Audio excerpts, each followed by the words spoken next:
Hello, everybody, and welcome to episode number is 67 of the Titanforge Podcast. My name is Ratnos, joined by my friends Tettles and Trell. Hello, hello. Howdy. Yo, what's up? We're getting awfully close to 69, Pog. Wow, poggers. Ooh, do we do 69 or do we just skip it? Well, whatever you put it like that. This week we're going to talk about BFA in review. That's our topic. So pre-patch, this is our last show before pre-patch, our last show in the 8.X series of patches. Next week it'll be 9.0. So this week we're going to talk about everything that happened from 8.0 to now. That being said, pre-patch is coming out on the Tuesday, so we have some stuff to look forward to. The game is going to change quite a bit with pre-patch. There's a lot of underlying stuff that changes. Are you guys planning to play much on pre-patch? Because, of course, beta will still be up as well. No, I mean, I'm never a big pre-patch gamer. More often than not, I'd rather just kind of AFK throughout the pre-patch and then just wait for the actual expansion to be released. And I'll probably still continue to do beta stuff to try to, I don't know, get more important stuff out of the way, actually testing functionality of Covenants and Legendaries and stuff like that. Because, pre-patch is fun for some specific stuff, but I've never really had a great time personally. It's more just kind of like the expansion waiting room. Yeah, personally, I would do it if I had characters level still, but I have every class at max level for the most part. The others are just 10 levels behind from last expansion. Yeah, leveling and stuff. Pre-patch is going to be a great time to level from 1 to 50 on anything that you want. You just level through WAD, don't you? WAD, I think, is the meta, yeah. WAD. Yeah. You just, oh, really? If you have WAD flying, you just collect treasures because those give experience, and you do the bonus objectives in Warlords, and that's slowly just full leveling. They nerfed it recently, but it's still pretty good. Yeah. Still supposed to be really stupid. Yeah, other than that, it's a great time to redo your UI. I'll spend a lot of time moving over weak auras and things that I've made on beta to live now that the patches will be more close together than they were before. Because all the new abilities will be on live WoW now, except for the Covenant abilities and the rank 2 abilities that you'll get while leveling. So you can kind of make your UI for the most part. But other than that, I'll just be playing beta and other video games, honestly. Yeah, corruption going away. It's going to be interesting to see what that causes to happen for balance. It's going to be a fairly long pre-patch, right? We know it's going to be at least a 4-week pre-patch, and that would be if they only delayed the expansion by 1 week, which we are fairly certain they've delayed it by more than a week, right? So it would be really it would be wild. First off, I think that there's almost 0% chance that they only delayed it a week, because first and foremost, they wouldn't delay the game a week. Straight up, you just release it scuffed a week early. Yeah. Secondly, they would already have a secondary release date if it was only going to be delayed a week as well. Mm-hmm. So there's almost 0 chances. So depending, we might have something like an 8-week pre-patch or something, a 7-week pre-patch here, which is pretty long historically for how long pre-patches are. So there may actually be some push competition of keys or something. There may actually be some longevity to that, because it's normally a little bit weird. Normally pre-patch, last time around, we had the highest keys of Legion were done during the BFA pre-patch. If you factored those in, right, it was 32s or something. Those are fake keys. Yeah, it's obviously a little bit of a weird environment, but there may be similarly some gaming to watch. It just depends on what they've done with scaling. It's so hard to know whether we're going to be dramatically more powerful than we used to be relative to the content, or about the same, or even a little bit worse. Their goal is to make it so that it doesn't get harder, right? So 8.3 content doesn't get harder with corruption going away, so they're going to scale it in some way to try and hit that goal. But there's a huge range of possibilities with what they'll hit, and that'll affect how hard it is to. Because I think the mounts are still 100% drop chance until the thing comes out. So if you're interested in getting a N'Zoth mount or a Jaina mount, that may get dramatically easier, or may not change much at all. Yeah. So those are just some things to consider during pre-patch. I'll probably be playing a little bit more during pre-patch than I have been over the past couple months, but still mostly just waiting until Shadowlands comes out, expansion waiting room. Yeah, I just raid once a week, and then I don't know, play Among Us with my guild is what we've been doing. Oh, dude, my guild hasn't raided in a month and a half or something. Maybe a month. Really? Yeah. Oh, really? We've just been vibing. We just do sales and we'd kill 2 bosses and we leave 3 bosses and then we leave. Yeah, we haven't even really. We would log on if we got sales, but we haven't really been recently. So yeah, today's topics. Not going to talk too much about pre-patch. We're going to talk a little bit about Shadowlands, though. We have news about Shadowlands, and then we will talk about we'll do our expansion review thing. So let's get started with Shadowlands news. We have some nerfs coming to different things. First of all, we have actually some kind of high level-ish, medium level changes to how the conduit system is going to work. I think since our last episode they introduced the conduit energy thing. I don't remember if that was introduced before or after our last episode. So that was after our last episode. That's a recent change. Yeah, so conduits have gone from being a one swap per week, and you can change your conduits, to one conduit swap per day, plus one for every new conduit you equip or you learn. So kind of an interesting little system. Yeah, caps at 10, so you can't stockpile infinitely or anything. Bad change. Well, I think it's a move in a good direction. It's better, but it's still just like who asked for this, man? Their reasoning for it was like, it was like they don't want to arbitrarily limit being able to multi-spec, especially early on, whenever you don't have access to a lot of your soulbinds and soulbind trees and multiple soulbind trees and stuff like that.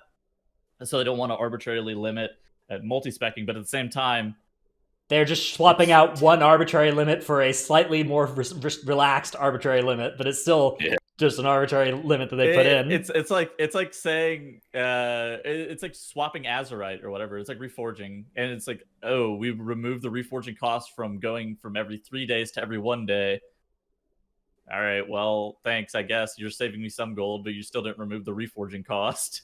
Yeah, it's like it's better, but and then so then since then we've gotten some more news about how conduits are going to work, which is Soulbinds have had their tree layouts changed in a small but important way. All Soulbinds now have access to 2 potency conduit sockets, whereas previously all trees had 3.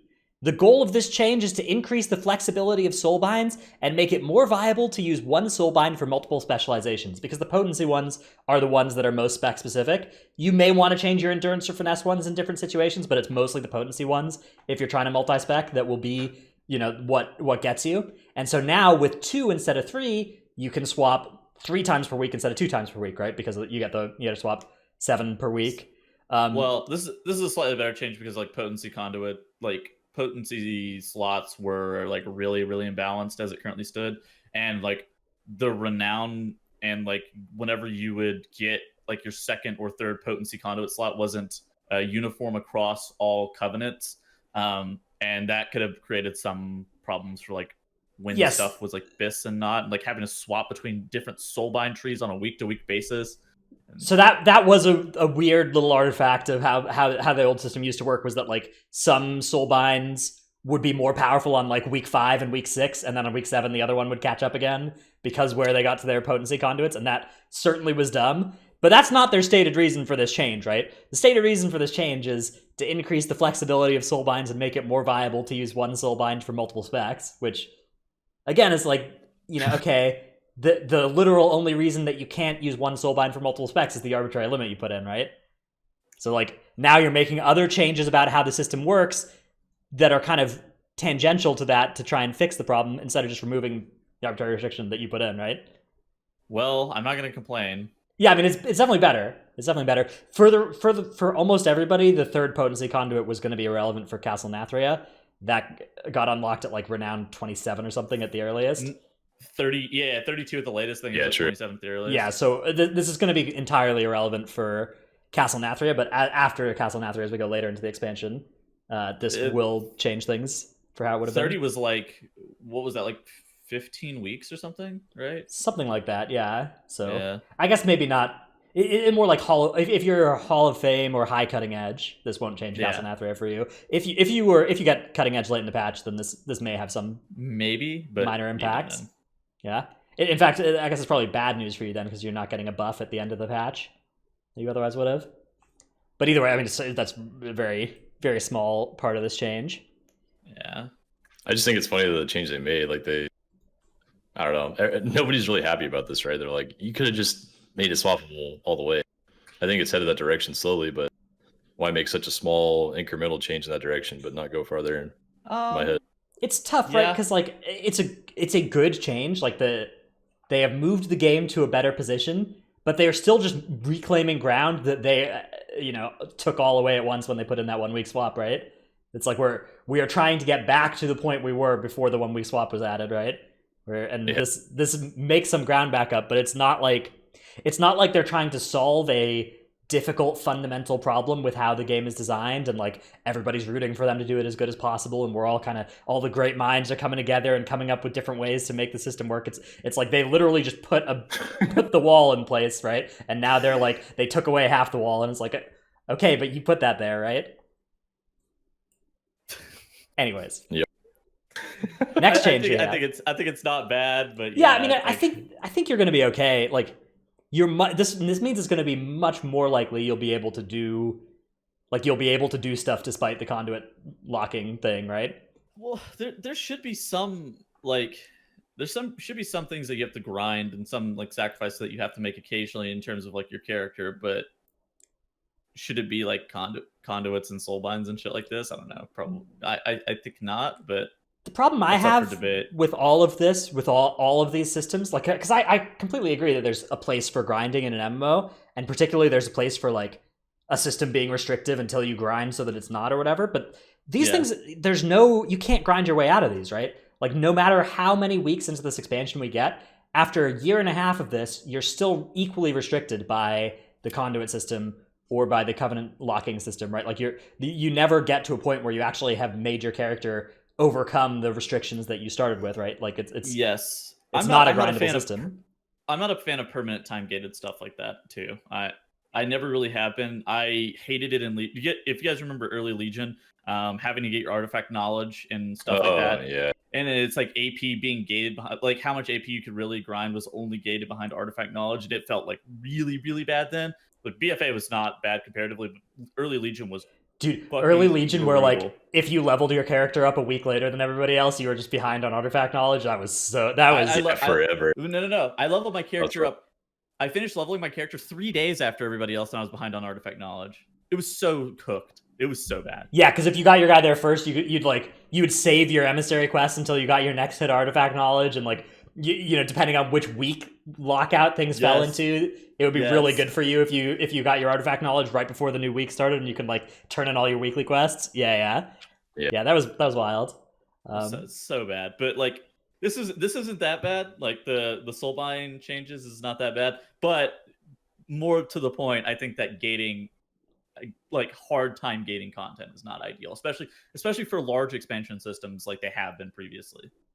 Now, another thing they've done for Covenants is nerf a huge amount of Covenant abilities over the past 2-3 weeks. Covenant abilities across the board, the good ones, have been taken out back and shot just repeatedly. Now we're kind of at this point now where there really aren't any Covenant abilities that are important anymore, right? Like, there's not really any that are like hugely, the usually broken or right. Before it was like if you had a rogue in your group that wasn't a Necrolord, they were trolling, right? And now it's like whatever Covenant the rogue is in your group, like one might be a little bit better than the others, but they're all so mediocre that it's not really noticeable on the meters anymore, right? I think they took them all down to like, they're trying to take them all down to like 5% damage or something, and it's like, holy shit. Which the argument for it is like, at the same time, it's like, but why would you even implement these if you don't want them to be fun and impactful and stuff like that? But like,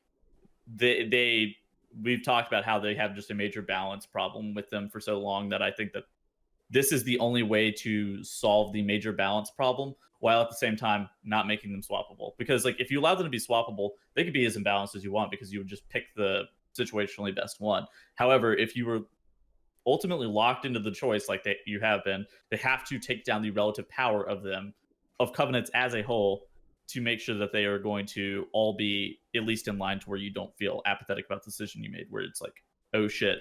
Like, you can be trolling, but you can only be trolling so hard because it's right. If one Covenant is twice as good as another Covenant and they represent 5% of your damage on average, then you're like, it's a 5% damage gain to be the right one versus the wrong one or whatever, and that's kind of negligible. But if they represent 20% of your damage, right, then it's a 20% damage gain to be the right one versus the wrong one.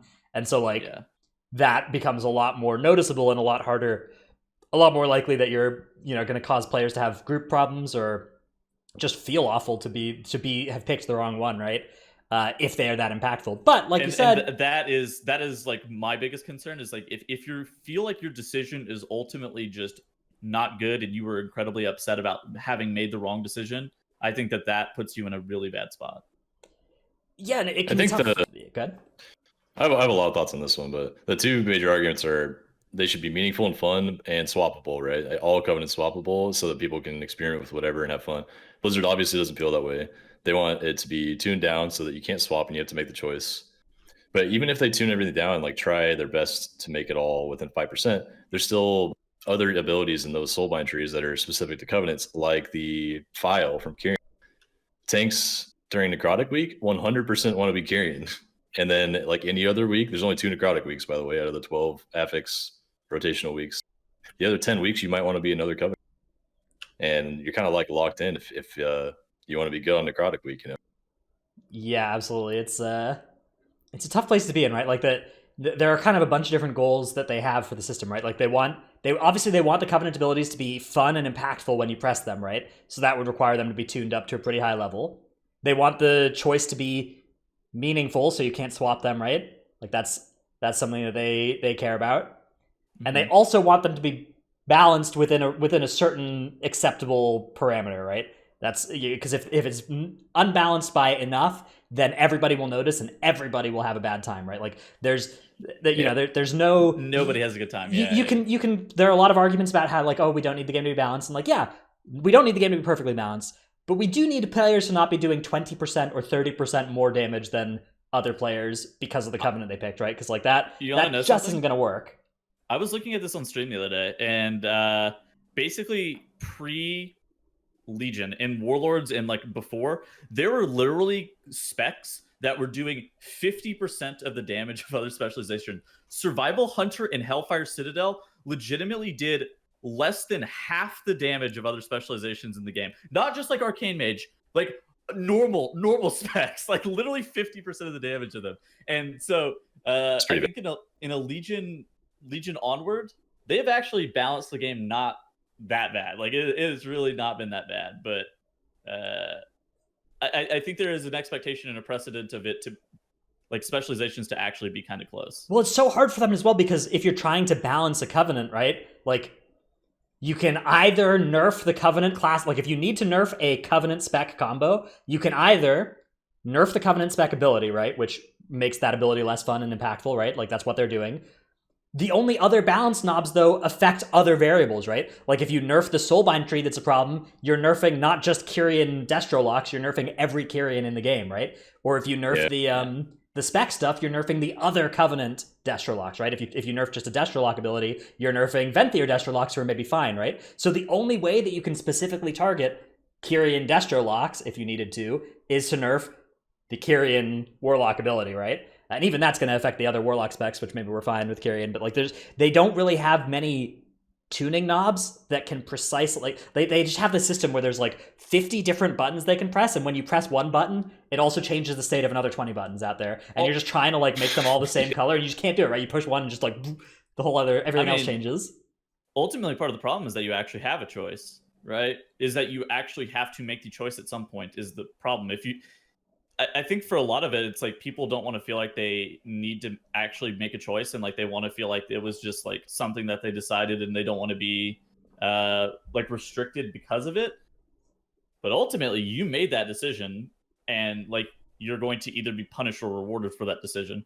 Maybe with the relative loss in power that they're going for, it will make it less important though, which is what actually I'm kind of okay with. Yeah, it's just how it has to be. My argument is that of those three characteristics, right, powerful buttons, meaningful choice, so not swappable, and balanced, you can only ever have two of those three is my argument. So they have decided that the one of those that they're going to get rid of is the buttons being fun.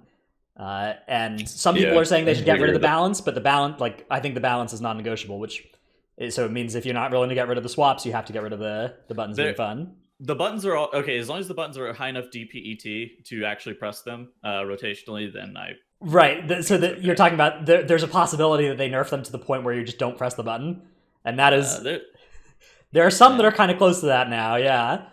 Balanced root adaptive swarm on AoE is probably not worth a global press. Right. Which is a button not being worth an AoE or whatever. Like that's Star Surge isn't worth an AoE, right? That's not true. Well, okay. I guess in BFA Star Surge isn't worth a big enough AoE. Okay, that maybe in BFA. You never press Starfall anyways, but what I'm saying is like it's fine for there to be single target buttons that you don't press an AoE, right? Like that's it's like if it's never right to press the button, that's when we really are like, okay, what are we doing here? Bro. The other things that have been getting nerfed in Shadowlands have been legendaries. Legendary effects in the recent PTR or beta build have been kind of across the board also nerfed, in some cases by a factor of 6. Like they've been getting nerfed to 16% effectiveness or something. I don't want to spend too long though, like making fun of this, because they almost immediately afterwards came out with this post that said, "Oops." Dude, they did that 2 times in a row. They did the massive legendary nerfs, and they're like, "Wait, now that we just released this, we want to buff them back up again." And then they did the same thing with using Covenant abilities outside of Shadowlands, where they put it out there, and then they're like, "Wait, never mind." Well, it seems like in 2 slightly different cases.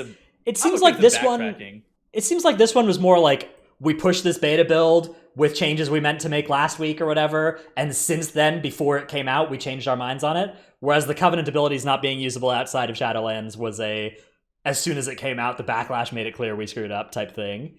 Which yes, the Covenant being usable outside of Shadowlands thing was weird as hell. The Legendary thing actually makes a lot of sense, especially whenever they are nerfing Covenant straight across the board. So they're looking for like a relative power of classes, and they clearly don't want it to be in the base kit, so they'd rather it be inside of either Legendaries or Covenants, but they don't want Covenants to be grossly imbalanced. Legendaries seem like the better alternative because they are ultimately swappable and interchangeable whenever you do need them. So situational use, there is some flexibility there.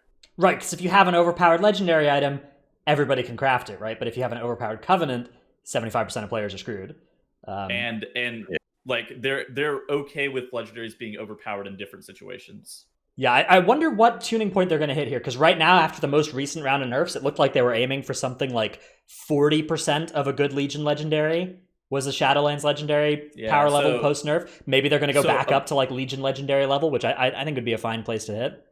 Yeah, I like Legion Legendary value. So Legion Legendaries were somewhere in the 5 to 8% range for a lot of specs and a lot of classes. Right now, Shadowlands Legendaries are about in the 5 to 8% range, where some of the outliers are sitting in like the 15 to 20% range. Some of the outliers did in fact get nerfed this week, but like Frostmage, Frostbolt one or whatever. But even then, it's like they said that they want to buff them up higher, which makes me believe that they're going to have. So basically, each Legendary in Legion was about 5 to 8%. So if you had 2 of them, there would be like about 15% to 20% of your damage, depending on synergies and stuff like that. Whereas now, like you only are equipping 1, so maybe they're going to have 1 be about 15% is how I think of it. Maybe be about the 10% range. Yeah, I guess all I was basing that off of was there are some literal carbon copies of Legion Legendaries in there that were like the Mantle of the Master Assassin gives you. In Legion, it gave you 5 seconds of guaranteed crits, and in Shadowlands, it gives you 2 after, like, they nerfed it down to 2. So that was where I was kind of drawing that 40% from. The literal best Legion Legendaries were like 10 or 11%. Okay. Like that was the absolute top was like 10 to 11%. After a long time, right? Are you thinking like late Legion? Right, because the abilities... Early Legion was like a fucking shit show. Yeah, they were really skewed. Yeah. That makes sense. Early Legion, you may have had some like 30% damage ones. That one is not correct. Yeah. Also, as an expansion goes on, right? You get more power from the rest of your kit, right? And so that's going to push down the power of the Legendaries, which largely stayed the same in terms of what they did over the expansion, right? I guess they were multipliers in a lot of cases, so maybe that's not true. I don't know. Yeah, a little bit. They actually added more Legendaries at one point in Legion 2. Yeah. They added the Keg Smash shoulders like halfway through the expansion for Brewmaster. And the Soul Rings. One spec specific, one spec specific Legendary, then one class talent ring. Yeah. And then the trinkets as well. Velen's and Kil'jaeden's Burning Wish. Oh yeah, from Argus, yeah. Yeah. Oh yeah, that's right. Was that where those came from? Kil'jaeden's no, that Burning Wish? earlier than that. I think it might have been from KJ or something. Or maybe just no, they just got added to the drop pools. They were added as generics in the like right as Tomb of Sargeras came. Not when Tomb of Sargeras came out, but whenever the Burning Isle, whatever the fuck that place was called, actually came out. Okay, yeah, and then so Argus dropped the legendary trinket that was part of the Pantheon trinket thing. Yes, the trinket Amethyls. Yeah. I never got that thing, man. I killed Argus like 200 times or something. The only trinket that was slightly better than Unstable Arcano Crystal. Yeah. A literal legendary trinket, which is beat 100 item levels higher, yeah. God bless. Yes, that was a very cool time, thank God. Anyways, yeah, I think the legendaries are a great place to put some power into. I don't know, they kind of run the risk here if they keep nerfing like Soulbind abilities, Conduit abilities, Covenant abilities, and legendaries. Like if you just nerf all of those, like yeah, you'll have these 4 sources of power in Shadowlands, but if none of them do anything, it's like what's the point, right? So makes sense to have at least some of them do something, you know? I think there's an argument to be made here for like fewer systems that are higher impact as well. If they do end up getting to a point where like say the Soulbind abilities and the Covenant abilities, maybe not the Conduits and the Legendaries, but like say the Soulbind abilities and the Covenant abilities themselves end up being tuned out of existence, you kind of get to this point of like, okay, maybe we could have had, instead of these 4 systems, we could have 3 or 2 and had them be more powerful. I would have been down with like not having Conduits and Soulbinds, but yeah, I prefer less. I'd prefer less to make their jobs easier and make us happier by just balancing better. Well, I think the Covenants are the cool part. Covenants are like an additional button in basically every single situation, which largely is involved with your class and or specialization in some manner, whereas the Soulbinds and the Conduits kind of suck. Yeah, the Soulbinds are like, would you like a proc the issue that gives you some stats? The Conduits, the problem is that like the Conduits are tuned so low that they largely don't, like even though they work specifically with your specialization, they have the same issue of Azerite traits where they're all tuned so shittily that they don't actually do anything. Yeah, it's tough because like I like having stuff, right? Like I like the expansion to have systems and things, but like I don't know, I want them to do stuff too, right? Like I want quality over quantity with these. I'm not even a borrowed power hater, but I'm not huge on the Soulbinds and Conduits. But I don't hate borrowed power either. I think that good borrowed power is sweet. I think that it's important that the baseline classes are also sweet, but I think building on top of that with some exciting systems is good. But it's just like, you know, if you make more systems and they all suck, it's what are you accomplishing, right? I agree. Anyways, that's our bit on what's going on with Shadowlands here. Of course, it's a highly charged issue of debate, all over the place. I think that more often than not, like making sure that you respect other people's opinions and do not be like rude to other people. Like it's fine to have different opinions. Yeah, I was honestly kind of expecting them to just throw the, like, you know how I was talking about those 3 things about like powerful abilities, balanced abilities, and non-swappable abilities. I was kind of just expecting them to throw balance out the window because then at least it's like consistent, right? But like, you know, now I don't think anybody is gonna like it the way it is with the, you know, like it'll be less bad for me, but I think it'll be also less good for people that really wanted them to not be swappable or whatever. Yeah, I actually do agree with that, which I think it kind of misses the point of the whole entire not making them swappable thing, right? Yeah, because you don't feel like you have a meaningful choice. The problem is we can all see the Covenants and Soulbinds, and we know what could be the case. Like we know it could have been swappable for everyone, and we could have whatever choice we want to make. But because we can't, we're like a little, you know. All right, particularly those of us that played early alpha, you know, early beta, and had those Covenant abilities that they're like, you push them and it's like bang, and you're like, oh my god, this is sweet, right? Nightfade Druid, Druid. I mean, Nightfade DK, you just like, you put down your blue deity and you're like, I'm a god, and like now you know that you're not going to feel that immortal. Yeah, you're like, I mean, on the one hand, like, you know, maybe that's better, and like you need to do that because they're not swappable, but it is a shame to have the abilities be less sick. Less fun, yeah. It is less of a shame than having them be unbalanced and not swappable, of course, because like, you know, that would have been I've talked many times about why that is doomed for failure, but it's just you know, it's not too late, right? It's still not too late. If they just make them swappable, they can just buff them all back up to be sweet again, and then like you just have these 4 different buttons that each make you feel like a god in a different way, and you just, you pick which one you use for each thing. I think we give it a patch and reassess, and we just watch Yeah. and see what happens. My perspective is that most people who are on board with it, like who buy what they've been sold, and haven't yet played it, my guess is that most of those people will come around once it actually comes out. And if that's true, then like either everybody will want them to be swappable once they actually play with them, and then it will be swappable in 9.1, right? They'll just change that for us. Or I'm wrong and people will like it the way it is, in which case that's also fine, right? Then we're also okay. I mean, more often than not, it's not like the developers are like have malicious intent of like making the game inherently worse. Like it's definitely they were in a meeting. They were like, how do we make the game feel more impactful and make the highs feel substantially higher and make you feel like you actually have a quote meaningful choice, right? And I think that's what they were hitting on. Whether or not it's successful, I guess, is to be determined. I'm down to give them a patch and see where it ends up landing, but at this point, my expectations are tentative at best.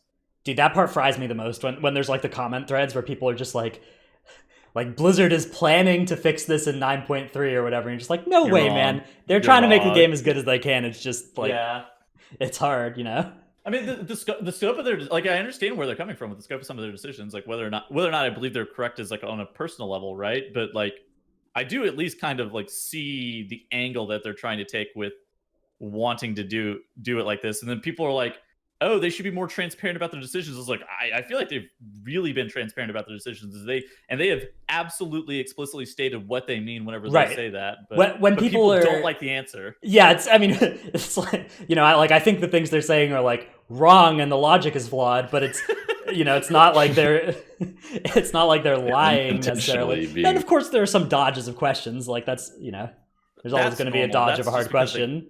Yeah. That's just because they can't state it sometimes.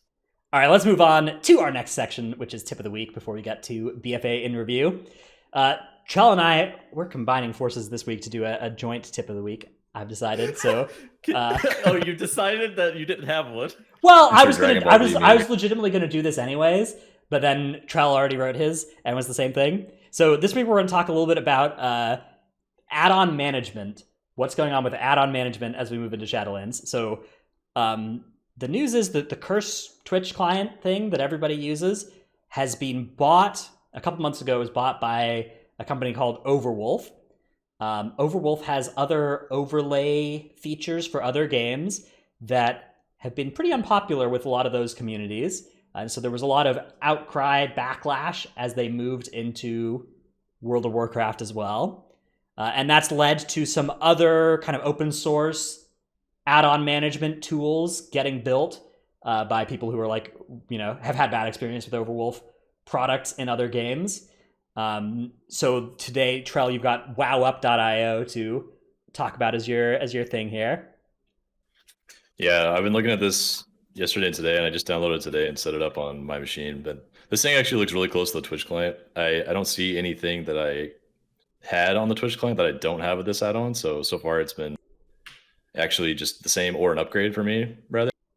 And even it manages LVUI on my screenshot there. So anyone that uses LVUI, you typically update it through the Tuck UI client. And I'm assuming they just pull updates straight from the Tuck UI's website or database. So you can actually just combine those into one tool now if you use this wowup.io client. And the nice thing about it is their code is completely open. Like you can just see the code yourself to make sure it's not malware, but it's trustworthy, it's open source. Yes. I'm just curious how it's going to work in relation to the Overwolf stuff going on. I think there's some backlash. There's a little bit more nuance to this than just the WowUp software is better and you should use it, because the problem with that is that the add-on developers get paid through they got paid through CurseForge and they will now get paid through Overwolf, but they will not get paid through if you use WowUp, right? And the way that they get paid is through ads sold on now the Overwolf client, right? And Overwolf has set a goal of increasing add-on developers, authors, like those people increase their earnings by 50% by 2022. And 70% of their ad revenue is going to go to mod authors. So it's tough, right? Because like on the one hand, you want to use the not garbage software, right? Not adware software. And it's unclear what the Overwolf offering is going to look like in this. I am somebody who has had experience with Overwolf software. I used it when I was playing Legends of Runeterra a while ago, and it was like it's rare that I find advertisements like super intrusive, but it was like putting them on my screen in the middle of my game, and so I like uninstalled it and lived without an overlay in that game because it was so intrusive. So I don't know what their WoW version is going to look like. I don't know how intrusive the ads are going to be here, but at a certain point, if you can't live with it, you can't live with it. I guess my thing is just, if everybody does that, we have to be a little bit careful, because then the add-on developers that maybe rely on at least some of this revenue to keep making the add-ons will lose that. So interestingly enough, WoW Up got a C&D from Overwolf yesterday. Yeah, so Overwolf is sending out cease and desists. Which it's because WoW Up is scraping the stuff that's owned by Overwolf, the CurseForge, right? The CurseForge. So legally, it's kind of a little bit unclear exactly. It's a little bit of a gray area in my opinion. I'm not a lawyer, but from what it looks like to me, it's not clear to me who actually is in the right legally on this one. Because there's been some evidence. I've seen some evidence, at least, that it looks like you can scrape stuff and it's not like illegal, but also you can block people from scraping you, and that's also not illegal. So I don't know. I don't know what's going to end up happening with that, but it does look like there's going to be, there's going to be a little bit of a scuffle here. Yeah, I'm not an expert on the legal stuff about it either. I just hope that whatever happens, if WoW Up ends up being a viable option, I think it's a good replacement for the Twitch client, at least. Yeah. If they end up coming out on time. A lot of add-on developers have Patreons, so you could consider supporting them directly through that, and then maybe not feel bad about not using the thing where they get the ad revenue. It's really tough for add-on developers because of the Blizzard code of conduct, they can't really offer any stuff in-game incentives for their Patreon, right? Like, our Patreon, we don't offer any legitimate stuff either, but like we could if we wanted to. Like, we, if I wasn't so lazy, I could like make merch or whatever and send it out to patrons, right? But like, the DBM guys or whatever, the bigwigs guys who are both united on being, pro CurseForge or whatever, they basically can't like have a better add-on available if you use Patreon, right? Like that's against WoW terms of service. What about Trade Skill Master though? I don't know. What about TSM? Like, I have no idea. They have like a paid service. I don't know the logistics of it. Anyway, whatever. My guess is that there's also some, like with most things surrounding the WoW TOS and like money changing hands on third-party platforms, is that it kind of gets enforced a little bit at random. So yes, I think I've seen this one before. Like there's been the issues with like the carries for subs model on Twitch that some streamers do, and it's like, is this RMT? You can just ask them next time Drat knows. You can call them out if you want. It's tough because everybody in here, I think that add-on developers deserve to get paid for their work, right? I think that it's reasonable for there to be ways that happens. It's just, I also don't want the game to become pay to win, but on the other hand, the WoW token's pay to win, so I don't know. Particularly with corruption in the most recent patch. WoW token is paid, but the WoW token is allowed to be pay to win because it's made by the developers. Right. But it's like, anyways, it's a very difficult, murky situation filled with gray areas, but hopefully we've provided you some information about what's going on with add-on management, and you can make a choice for yourself that you feel okay with. And definitely, I think that a lot of what's going to happen for me is going to depend on just how good or bad the Overwolf software is. I just want the best. Yeah. I just want the best. Same. Like, end of the day, obtain add-ons. if it's just awful like it was in Legends of Runeterra, I'm not going to use it, right? Like, I literally have uninstalled their products in the past because of how I couldn't use them. So I'll do it again if I have to. But I hopefully they are coming in here in good faith and are making something that's not super intrusive with the ads, not plastering them all over my screen when I'm playing the game is super toxic, man. Okay, Tettles has for us a clip of the week. Very lighthearted clip of the week. Less. Yeah, this is polarizing and or controversial as we dove deep into the fucking WoW Up IO controversy that we really weren't prepared to, and it was like, oh, tip of the week. Oh wait, hold up. Well, I feel like we tried to provide a full discussion of the multiple different sides of what's going on there. But you didn't end up doing the Dratnos Moonkin Microsoft Paint graph. No. We swap it. We switch it up. Oh, we swapped it. Okay. Yeah. That's good. I was about to play because I opened it earlier. the Travis Moonkin Microsoft Paint one. All right, we've got one from Trell. Then is our clip of the week. This is the Okay, yeah, I know this one. This is I've seen this bug before. This is a nice bug. A great bug. Yeah. So that abomination just That's me, dude. That's me when I like wake up before noon. I just get up and I'm just like, no, I'm going back to bed. Gets out of bed, looks at phone, realizes that it says 10:45 on it. Yeah, that was trying to. On the left, you'll see Tells get out of bed here pretty quick. Is that okay? Wait, over on the other side. Wait, is there more? Yeah, there's two of them. There's two of them. I didn't even see that. Oh my god! It takes a while for him to recast, like whatever the ability is to summon the creation. But yeah, it happened twice in a row. Okay. Hang on. I literally only saw the first part of this clip, and I did not know there was a second part of it. This is going to be so exciting. Okay, that makes it so much better that it happened twice. Oh my god. That's my clips. Some bugs are pretty funny. Like obviously we're just AFKing during a boss fight for an entire minute, which is not great, but it's a pretty funny clip. That like is how do they even code an abomination to summon itself, walk out of the thing where it spawns, and then like die and float back to its spawn and go exactly where it was? Like right back onto the table, and you're like, how did this happen? That just cracks me up.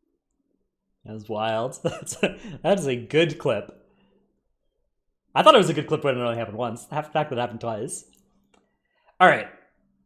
Let's move on to our main topic. After only 40 short minutes of other stuff, we're on now to our main topic, which is Battle for Azeroth expansion in review. Let's start off with 8.0. Tattles, do you have how do you want to frame this? How do you want to go about doing this? So I framed this in our show notes. We're just going through season by season. So 8.0, I had like Uldir, and then we just talked about some of the things that were added, and then just kind of give our general thoughts on season 1 as a whole, like what they could do differently moving forward, or like what they did do differently moving forward potentially that changed how the game functions for better or for worse. Dude, my big thing about 8.0 was how empty my character felt. Like, I hit level 116, my legendaries turned off, and then like I really didn't get anything. You got one ring Azerite, right?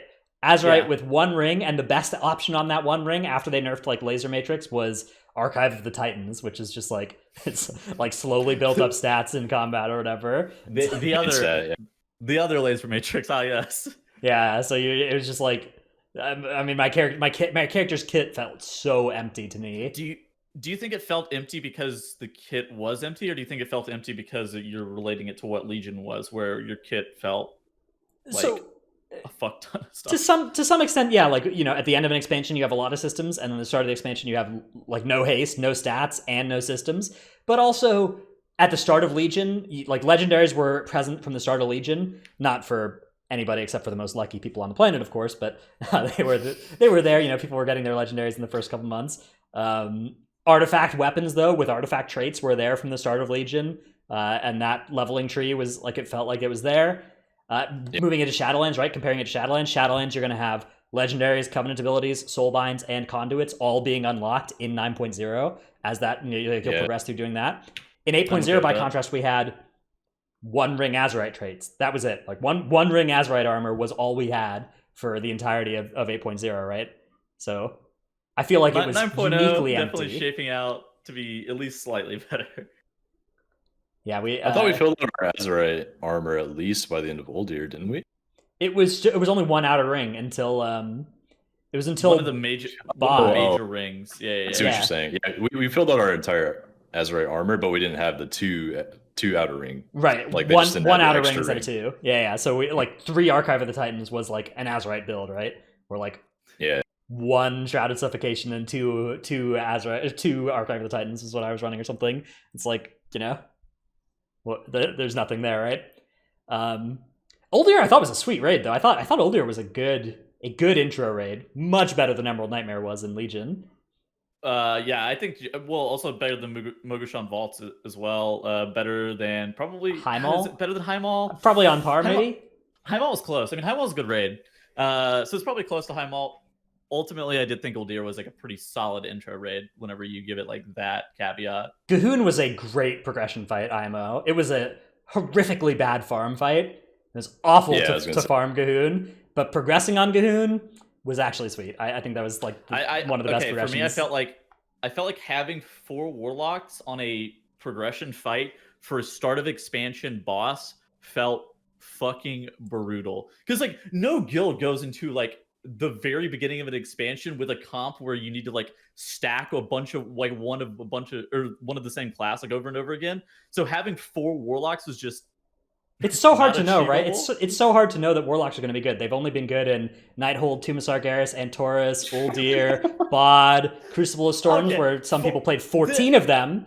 Eternal Palace, Nihilotha, right? They've how are we supposed to know that warlocks are going to be good, right? Okay. Man, they're not normally 4 of them good though. Like, okay, yeah, they're bullshit. Like you're stating, like obviously you're using it as a meme, but like, man, they're very infrequently do you need 4 of them for one singular fight.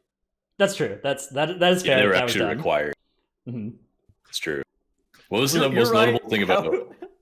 How are we to know? But what was the most notable thing that you guys can think about Uldir? For me, it was actually the trash in the middle of the instance all around the province. Oh god, the Zool trash. Was so awful. The trash that would lag you? That was, yeah, you get 1 second per frame or whatever.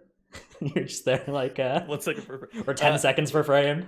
Well, the problem with the Zool trash too is that it was loaded the whole entire time you were in the instance, right? So it was like perma lagging you. Anytime you would turn around and look at Zool, it would just like lag you the hell out. What was my most memorable thing about Uldir? I really liked Talok, but I don't think it was the most memorable thing. I think maybe the most memorable thing for me is like Feta Devour progression. I loved Mithrax, Gahoon. I could kind of take or leave the others. I played Subtlety on Zool, so obviously that was fun. That was actually I have very fond memories of that, but I understand that that was one spec out of 36 that got to have that. That was pretty fun. It was the most memorable thing for me for Feta Devours because we lobbed people mid-prog, like literally kicked people out of the guild. Aren't you like a boomer guild? How does that happen? I wasn't in Might at this point. I was in right. Okay, yeah, that makes sense. They fucking just like lob people mid-prog because they kept fucking up Feta Devour. Yeah, I mean, you gotta do what you gotta do. That was a fun fight to watch Top Guild's prog on, not gonna lie. Because it was like such a highly tuned boss for a while, and like positioning was so important on like a middle of the tier boss. It was crazy. It was fun to watch. Oh yeah, this was when Race to World First streaming started as well. Was like this was the first tier that a legitimate World First guild was streaming their Race to World First, right? Because I remember in Antorus there was like one like Stars or something was streaming their progression, and that was sweet to watch. Me and my whole guild was doing it, but like it's completely different when like World Fifth is doing it versus World First, right? Yep. Yeah. So that was the start of a really great trend of Race to World First existing. I doubled out of that great trend, which obviously I have personal bias about, but still, it's sweet. Also in 8.0, we got introduced to some of the core features of Battle for Azeroth. The first Warfront, Battle for Stromgarde, came out. Do you guys have any fond memories of battling for Stromgarde? My favorite was deciding whether I wanted to go for ore or lumber at the start. I usually started going lumber, but as the expansion progressed, I started trying this ore first strategy that I feel like really worked out for my team. Yep, lumber. Yep, lumber. I think I did a grand total of like 3 Warfronts in 8.0. I got my heroic piece when it was relevant, and then when my item level no longer required that heroic piece, I never did it again. Maybe this is a bad transition, but you remember in 8.1 whenever a notable NA guild all went alliance to get the Warfront cash? Yeah, they got the against overwhelming odds loot and the heroic or the Darkshore loot from Darkshore. So that was season 2, right? Season 2 was when we got the second Warfront. So fucking good. And we got some new islands as well, which we got like what was that Worgany Gloomhaven? No, Gloomhaven's a different thing. Gloomhaven's a How do I know game. that? I don't think it's Gloomhaven. Maybe it is. Maybe it's the same. Gloomhaven's a board game though, right? I think. I think Gloomhaven's also. Yeah, it is. I think. Yeah, but whatever. The new islands, which love those. That's so very memorable. We all know their names. And then the Battle for Darkshore happened, and that was Havenswood. Havenswood. Is the name. Havenswood. Yeah, this is a great island. That one, Molten K, Havenswood. Those are some of my. I remember Molten K. I remember the volcano. Yeah, some of my top 10 tropical resorts. 10 out of 10. Season 2 also introduced some changes to how Azurite worked.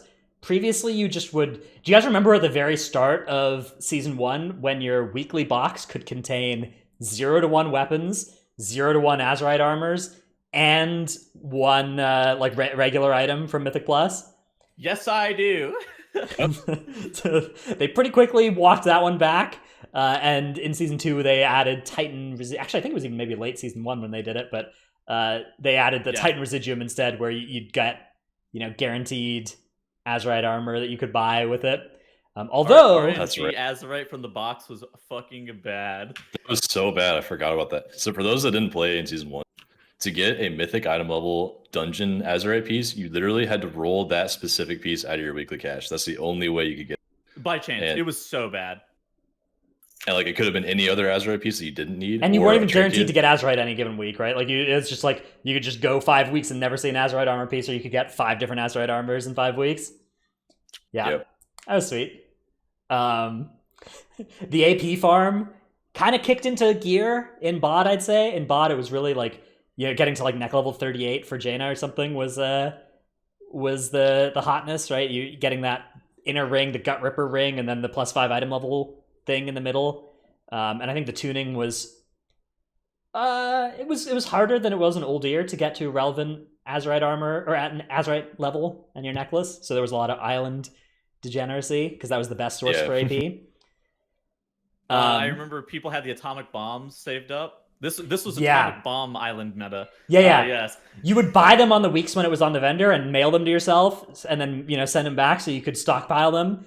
And then, the patch came out or whatever, you just blast islands you'd pull them all in one pull. Blow them to smithereens. That was good times. We had Reaping. So Reaping replaced Infested. Infested was the Season 1 Mythic Plus affix, which I actually think Infested did some cool stuff.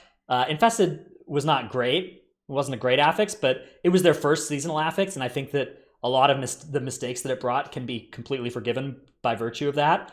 And I think it did some cool stuff with I think so.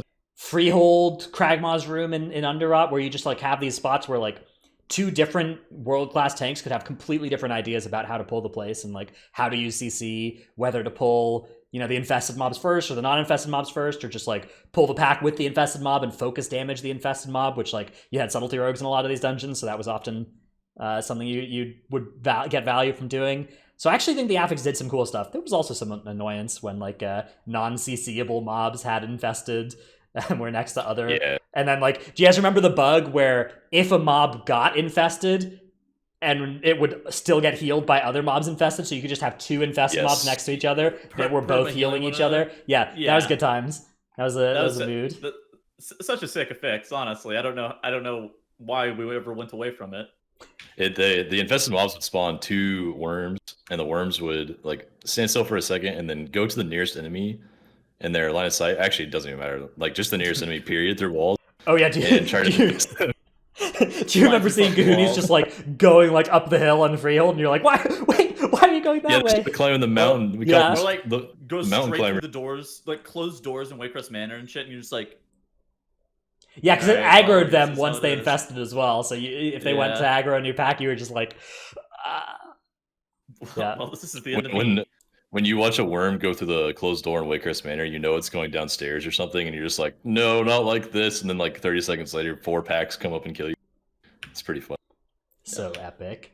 Some of that stuff was good design though. The infested mobs in the end of Season 1 were chosen pretty well in my opinion, and they are actually implementing this as the inspiring affix, as a mix of the Emissary of Tides and the infested affix. So you can full CC the inspiring mobs like infested mobs were, but I wish they would learn from their mistakes with infested. Eventually with infested, they made two infested mobs that are already like that not heal each other. So you could creatively pull them together and they wouldn't heal each other after you kill all the other mobs and AoE them down. But two inspired mobs do prevent each other from being interrupted at the moment. Ooh. Yeah, that's rough. Not sure how much I love that, but I think inspiring, like a lot of the mobs are just like so, I don't know, they're not next to one another a lot of the time, so you're kind of okay. Like the inspiring is actually pretty good, I think, so far. It's pretty. I just wish they changed that one thing. Right? Like I felt like there wasn't a ton of mobs that are inspired in every single dungeon, which is better. Makes sense, right? It's not a seasonal affix as well. It's just a regular one. So season 2 came around and we got Reaping instead, which better. Reaping was season 2 Mythic Plus had some slight balancing problems. Where at Outlaw Rogue 3 Outlaw Rogues or 2 Outlaw Rogues were the acceptable comps for that season, and 1 Prot Warrior. 2 Outlaw Rogues and 1 Windwalker Monk. Yeah, I mean 3 Outlaw Rogues was like was better IMO. Yeah, for a lot of runs 3 Outlaw Rogues that are actually just better, I think. But 1 Windwalker plus 2 Outlaw Rogues was pretty close for sure. That was a cool season because you got to make friends with other rogues as a rogue, right? Like normally if you're like a rogue, you're just a group's rogue, right? And so you don't know other rogues. But because of season 2, all the rogues know each other because like, you get into a group and you're a rogue and they need 2 DPS and you still need 2 more rogues, right? So you'd have to make friends with more rogues. Not a good time to be a non-rogue though, I will admit. That was not... I haven't been able to play with other ranged players in such a very long time. I made friends with a lot of ranged DPS in Legion and it's like, oh, these guys are cool. And it's like, BFA comes around. Yes, 1 range per group. All right, well, I guess we got to figure this one out later. Yeah. But balance aside, like balancing of the season aside, I think Reaping as an affix was just sweet. That was so fun. It was great. Mm-hmm. It was fun to play. And I think that's what they're kind of bringing that one back as the Prideful affix too, which is the same like concept where everything is based around 20% increments in the dungeon. And this one gives you a damage buff too. So at least you don't get to do the massive AoE numbers on the Reaping packs, but you do get 30% more damage for whatever you pull next. Yeah, love that. The raids in season 2, we had Bod, and then we actually had Crucible afterwards. Bod was there were a lot of bosses in Bod that were pretty underwhelming, I think. Particularly like Rastakhan was a fight that looked like it could have been pretty cool and ended up being a bit of a pushover. Stormwall Blockade was Stormwall Blockade was it was just like also there wasn't just much going on. Mm-hmm. Yeah. And then Jaina came around and Jaina was a fight. Jaina was a real fight, which Mechatork and Jaina were probably and Opulence were like 3 very, very strong fights that came out in Battle of Zarlor. So I felt like this raid as a whole it's definitely seen as pretty positive because those 3 fights are so strong and like Opulence is a great fight, yeah. I mean, a raid's popularity is going to be determined by the end boss, right? Like whether or not the end boss is good or not is normally what's going to determine whether or not the raid is seen as favorable or not. Typically, definitely, yeah. Like if they miss the mark on the first boss, it doesn't matter. Right? Like Champions of the Light was 1 pull instead of 5, and it's like whatever, right? Dude, the only thing that's easier than Mythic Champions of the Light is Heroic Champions of the Light. Yeah. But yeah, I think Bod was also, I think that most fights in that raid were easier than than they should have been, but because Jaina wasn't, it doesn't really matter too much, right? Like Jaina is the whole raid for the most part. Crucible Storms though, that was a sweet raid. Man, I loved Crucible. Both fights in Crucible were just A+, in my opinion. Well, I think they were A+ for us because they were like tuned so well, right? Okay, so basically, Crucible of Storms was defined as an extracurricular raid that is something that you did after you had cleared out Battle of Zarlor. So this is right.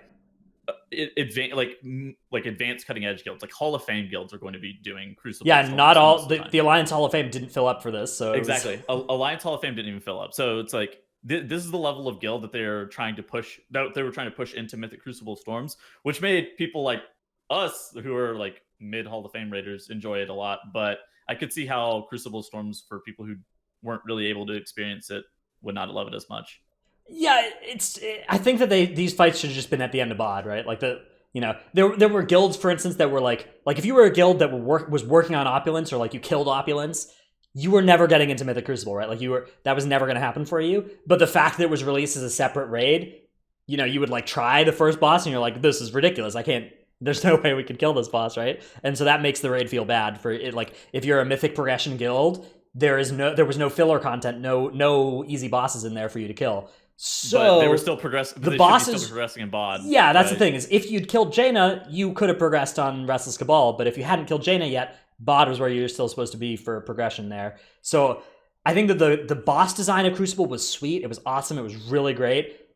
That caused people didn't like it because they didn't get to play it, but they expected to be able to play it because it was released standalone, right?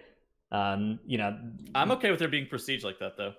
I think you just put it at the end of bod, right? Or even just like release it. Like if it's not ready when bod comes out, you just release it as bosses after Jaina in bod that get released later. Like, you know, after you kill Jaina, after a couple months, a portal opens up to go to Restless Cabal, and that way you don't get this thing where guilds go in there because they can set the dungeon setting to it and just run into a boss that's, you know, not just a brick wall, but is like 3 brick walls for where they are. Personally, I actually like that it's I personally like that it's separate, and it actually kind of walled off a lot of guilds that had not killed Jaina. I thought that was actually kind of cool, but at the same time, I understand why some people wouldn't love that as much. I think the one thing that Crucible did that was cool was that the gear was neat. There were like 30 items in that raid that were interesting, right? Like this item's like, there was like, you know, while you're standing still, it does this, or like this does this, but here's a little drawback associated with it. So the upsides of the gear is that every single item had a secondary effect on them. Downside of the gear, every single item had a secondary effect on them. I thought that it was like cool because you had some shit that would do something, but at the same time, it was like a lot of it did stuff. Like it was too much stuff that did things, but I don't know. Most of it was pretty minor though. Like you could just kind of forget about it once it was equipped. There were only a couple of them that you had to like play around.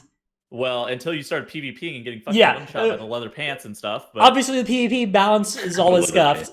Whatever, that's just always PvP is always, you know, scuffed with whatever the new raid item is. It breaks PvP. That's just always true. And what was the trinket from Una? Voidstone. Yeah, where it absorbed damage and healing. It was. Yep. It was cool. I don't know. I loved that theme throughout Crucible of like both the boss fights and the items all had these effects that like they could be good and they could be bad, right? Like they, you know, it gives you damage but it damages you or whatever, right? Like, or it you know, absorbs damage and it absorbs healing. All of these different it gives you a big absorb shield, but if it doesn't all get used, a bad thing happens.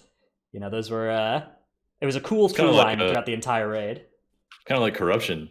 Yeah. Kind of like a precursor to Corruption 2 seasons later. Kind of, yeah. Yeah, I actually agree with that. So season 3 then rolled around. Okay. Do you have something to tell us? I was going to say, I think just like summarizing, I felt like season 2 was definitely a pretty solid patch just due to the fact that I felt like the raids were really strong. Like new Azerite and like the second ring of Azerite came around. Like a lot of classes got better Azerite traits whenever that new set of Azerite was added. Reaping a Fix, of course, also very strong. So I felt like this season was... It was a banger. Yeah, pretty good. Yeah, it definitely it felt like a much more finished Battle for Azeroth expansion than Season 1 did. And a lot of the new systems finally filled out to be meaningful, like the Azerite extra ring, being able to target Azerite on the vendor. I think that was pretty important. And obviously, like the seasonal affix made a lot more people open the Mythic Plus. That was probably the most played season other than Season 4, which is just longer, right? I don't know what the stats are, but I believe it. I would believe it. I mean, well, there are a lot of people who I actually would believe that season 1 would be more played because there's more people playing the game. But that might be true. Yeah. Then season 3 rolled around, and we got Beguiling, which all of the forgiving I was willing to do for Infested because it was their first seasonal affix. I'm not willing to do any of it for Beguiling. They should have known better at this point. Beguiling made almost all the same mistakes that Infested did, but on a bigger scale. It was this like it had this annoying like weekly rotation thing where it was moving around, and that it made it so that every time you went into a dungeon for a week, you had to like already have done that dungeon once that week before you knew what was up with the Beguiling in there. So you didn't get it was like so high maintenance. So different. Yeah. Like, people like the variability from affixes week to week, right? Because it changes the dungeon a little bit. But this particular season, the entire dungeon was different because like you just straight up couldn't pull some packs that had emissaries in them because it made them absolutely ridiculous. That was the thing, like, is how many pulls got impossible with either a Tides or a Void in the middle of them. And there was just like Tides and Voids there 2 out of 3 weeks. And then there was Enchanted Week where you could play the game. And this was the season where it got the most degenerate, where there was like 1 push week, right? There was 1 push week because it was like you needed good affixes and Enchanted Week, and that only happened once. Do you remember? I think the biggest flaw in the season was the teaming for Tides Week, where there was or maybe it was Void, Yeah. but there was a 5 Dervish pack in Temple of Sethralius with a Void Emissary planted it right was in the middle of it. Yeah, it was Tides Week. Yeah, Void Week. There was the in Waycrest. There was a week that was like 4 witches and a void. In that pool was a banger. Fucking cursed. Yeah, that wasn't the Tides Week. That was the Void. That was the teaming Void Week. But the teaming Tides Week with I tweeted and got that changed. I think, or they were planning to change it already, and I tweeted and then it got changed. I don't know what the causality was, but that was the one where I just tweeted, "Oh no, no, no," and I just tweeted the MDT screenshot of the Void and the 5 dervishes. Yeah, exactly. It's like, what the fuck is that? The reason why that was such a problem, by the way, for those wondering, is because the 5 dervishes are not CCable at all. They will, as soon as you get in combat, it's global combat, and they're going to kill your group unless you kill them first. And the Void is not CCable at all. And there's no line of sight spot in that entire area to take care of the Void's mechanic properly. So like everything about that combination was just absolutely awful. There are 6 mobs there that are going to kill you. Yeah, that you can't win. You're going back to the second boss room with the dervishes, I guess. Like Corpse Camp the dervishes, fuck it. Yeah, maybe. So insane. I don't know. Beguiling was Cursed. Bad the worst marks I would give to a seasonal affix. Like I'd say Infested was like a B- or something that would have been it gets some bonus points from me for being their first go at it. Reaping and Awaken were both like A pluses, S, something like very good affixes, and then Beguiling is just like a F. Why? Eternal Palace? Yes, we got Essences and Eternal Palace were kind of the next orders of business to talk about here. We can do Eternal Palace because Eternal Palace was it was a raid. Hold on. Let's actually do Najatar, Mechagon, and then Benthic gear, because I think that that is something that we need to hit on first, because that gives a little bit better context, I think, to EP. So we got these new zones. They were sweet. I thought the new zones were pretty cool. The new dailies. They're pretty cool. The new dailies that they created was actually pretty good. I actually enjoy this patch to patch cycle where they create new zones. Like we got Burning Shore and we got Antoran Wastelands and Legion, and then now we've got Mechagon and Najatar, like randomly in the middle of the patch. The downside, though, however, was Benthic gear being Biss in Eternal Palace. Yes, particularly because you needed to get a socket on your Benthic gear for it to be Biss. So you were you just roll like hundreds of Benthic shoulders or not shoulders, but like belts until you got the right Benthic effect with a socket, and then you'd upgrade it. And once it was 425, it was Biss, and there was 4 slots of those that you had to roll. That was a tier that I didn't raid, and I'm so glad I didn't raid because of Benthic gear, man. You got lucky. It was very, very stupid, yeah. It was, you were doing these mana pearl rotations around Najatar, just like killing rares, killing Algans. Do you remember Algans, Tettles? And doing all those questies. Algans, lost Algans and wandering Algans. They were like these leaf creatures that dropped mana pearls. And they were kind of rare spawns. I do remember getting farmed by Ruin Gaming whenever they tried to win every single battle. The battle for Najatar. Yeah. It wasn't actually bad when it was current. Like when it was current, the Horde was competitive. But if you go back to Najatar now, the Alliance wins 100% of the time because they still do it. On NA at least, there's this group of people. They're called Ruin Gaming, and they like.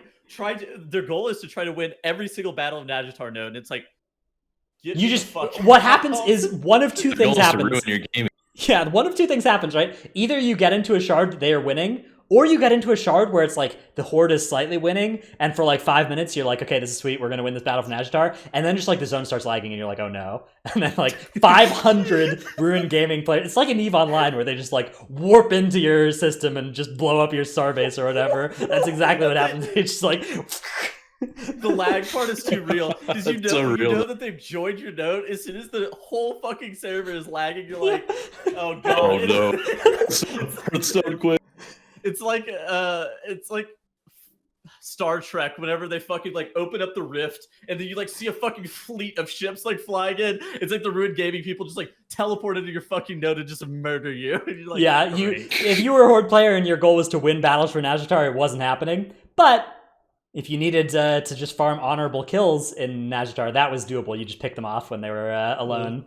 and you could get that, which you needed to do to upgrade some of the essences. Oh, that's right.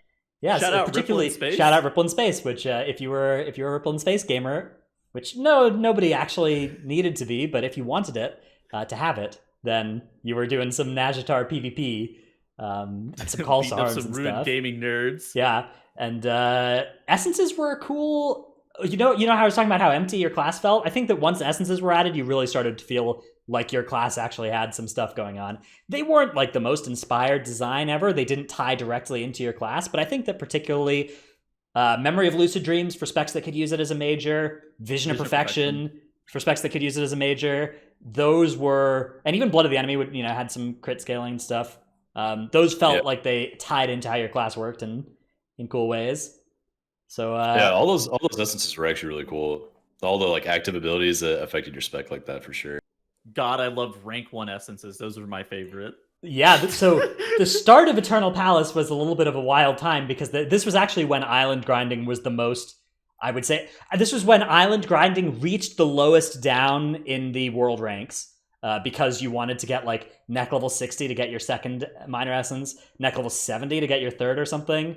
And like 60 was easy. I think that like basically I want to say that I was like 58 and I was like mega casual at this point. It was like 60 for Ashvane, 70 for Ajar was like the you had to grind to reach those breakpoints if you wanted them for a lot of guilds, and that was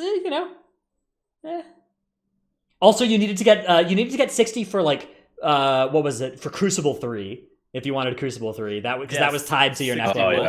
60 was Crucible 3. That's exactly right. Yeah. No. So it was 55 for the for the slot, and then 60 for Crucible 3. 60 for Crucible 3, 65 for the second minor. Okay, is what it was. All right.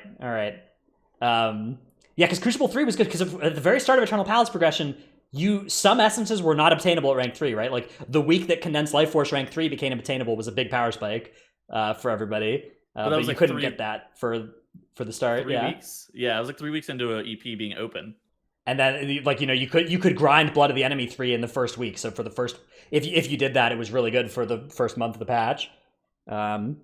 Essences had a slight problem with them, wherein they were not account wide. And that got fixed a year later, which was sweet, but it did suck for alts for the first year. It's funny remembering all this stuff. Like it just like kind of escapes your mind after a while.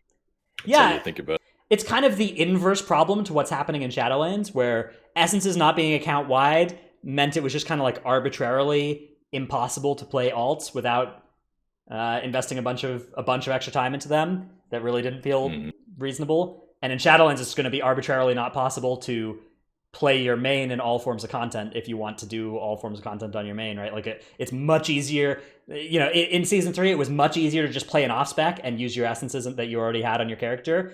And in Shadowlands, it's going to be much easier to just make an alt and not run into the conduit swapping or covenant swapping being a problem. So it's kind of the pendulum has swung to the other side here. And both times I'm going to be advocating for that pendulum to just get right in the middle and just rest there. Just be chill. There's some cool trinkets in Eternal Palace as well, worth discussing. Bloodthirsty Urchin, Ashvane's Razor Coral, Ajar's Font of Power. Anyone? Mm-hmm. Yeah, those were good trinkets. Urchin remained Aquapotent Nautilus for healers. Aquapotent Nautilus is sweet. I forgot about that one. Yeah, that's right. That killed Explosive Orb. Yeah. In an AoE. That made healers do little fucking... You would drop your flag on the other side of the pack, so your Aquapotent Nautilus would travel through the pack and apply that 4-second dot, hit the flag, and then bounce back to you, and then apply another 4-second. It would like double the damage compared to the sim. Actually got flags. That got flags removed, I think, right? Yes. Well, that wasn't I don't think that was the biggest offender. The biggest offender of the racing flag was Rogue's shadow stepping to it on Uuna. That was really... I did that. Uuna flag stepping was sweet. Yeah, Rogues unfortunately were using that, though, for a long, long time before Uuna. Like I remember having Rogue friends use that in Legion, and they like needed it to survive some mechanics in dungeons, and then it got put into the limelight, kind of like Sub did for Shadow Azul or the Prophet Zul and Holy. And once that was in the limelight, it got fixed. Same thing with flag. I mean, the flags are stupid. As somebody who abused flags when I could, is correct. Well, flags were also usable. Flags were also broken, and like they would eat smart healing from like resto druids and shit. Like Oh, That's yeah. true. if you forgot wild about growth, if you had wild growth and you had a bunch of flags down, the flag to take priority over like injured party members for wild growth dot or wild growth hot, and you're like, what the heck? Yeah, it was like classified as a friendly unit, but not as low tier as a pet. And so, yeah, smart heals would hit it rather than party members. That's crazy. It's very cool. So that was season 3. On the whole, I think season 3 was a step down from season 2. They had Mechagon added as well as Yeah, Mechagon as a dungeon was cool, but it wasn't an M+ dungeon yet, so that didn't it didn't increase my M. Like, I mean, having Mechagon as an M0, it was fun to do the hard mode actually, and to do the Hard mode was pretty cool. the deathless run. That was kind of sweet. But other than that, I think for the most part, the content that came out in season 3 was worse than the ones in the patches before and after for me, particularly because there were those glaring problems of like essences being a huge pain on alts and benthic being a huge pain on mains. Like there was no character I could log into that didn't have something annoying to grind that I didn't want to grind. Yeah, agreed. True. Season 4. Okay. I remember farming Mechagon and Nagitar on like 5 tanks for so long. Oh yeah, dude, Null Barrier 3. Just going to Mechagon every day for a month and a half to get your Null Barrier 3. Whew. That was good design. And like I was finally done with it, and then they started showing that they were going to make Essences account wide eventually, and I was like, God damn it. What have I done? I did 7 Blood of the Enemies in yours was worse actually. I had this spreadsheet. I had this spreadsheet where I was like tracking all the essences I was grinding on my different characters, and I was pretty close to having like 7 characters with all the essences. Dude, my guild, okay, so Squishy was like, we required like basically every single essence except for Ripple and Space going into season 4. And I remember one night I like open up Dratinus' stream and he's sitting there doing fucking comp stomp, and he's like, anybody in my chat want to come do comp stomp? And I'm like, well, I planned on doing literally nothing, and this seems substantially better than comp stomp, but I need to get the fuck out of bed so I can grind rank 3 Blood of the Enemy. Great. Rank 3 Blood of the Enemy. That was a great time. Comp stomp, that was the way to do it. You'd get comp stomp down to like a minute and a half, and you just you farm them in their base every time. Very fun. So then season 4 rolled around. Season 4 at the start, so they announced that Titan forging was going away, which had been a thing since Legion, and corruption was going to replace it. Corruption launched as a flawed system, a system with with some flaws. Yeah.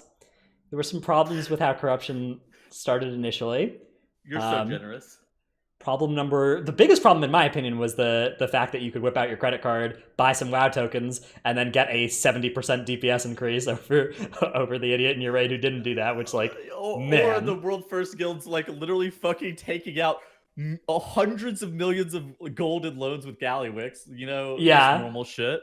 Just sniping every BOE that was good across all the servers in their region. The whole region's auction house, yeah. Every single BOE out there. There was the tools that were like scraping all the auction houses on all the servers, and you could like use it. And so it was like, if a certain corruption came up, it'd be like, bing, it's on Anderhole, go buy it. Or DPS Death Knights literally playing fucking third tank blood because they had full echoing void sets. And now just like doing more damage than the DPS in the raid on playing as echoing void, wearing like cloth items because they had echoing void on them, like fired up with the double socket ring. Yeah, fired up with the Infinity Stone ring, which because for the first day of Nyalotha heroic, items could drop with 2 sockets because there was a guaranteed socket and they still could roll another one. On the rings. That was very cool. Method the guild spends $8,000 to buy BOEs. Right, they RMT'd it as well, right? That was a revelation. I don't blame them for RMTing $8,000 because or 250 million gold. Yes, this seems very reasonable. That was one drawback of the corruption system. That it didn't touch most players, right? Like most people who played the game below the world top 100 level or whatever didn't run into this actually. Like that was not what caused the biggest problems for most people for corruption. For me, it was the most offensive, just like conceptually, but it was not actually what caused the most despair and misery. For most people, it was just like you just couldn't drop a good corruption item. Acquisition, yeah. And you just Yeah. I think even for your guild, like I bet there were people who were benched for some of the earlier bosses, like some of the harder bosses, like Shadhar, like some of the DPS check bosses, like Raden, because they didn't have good corruption where they otherwise Yeah, so would / should.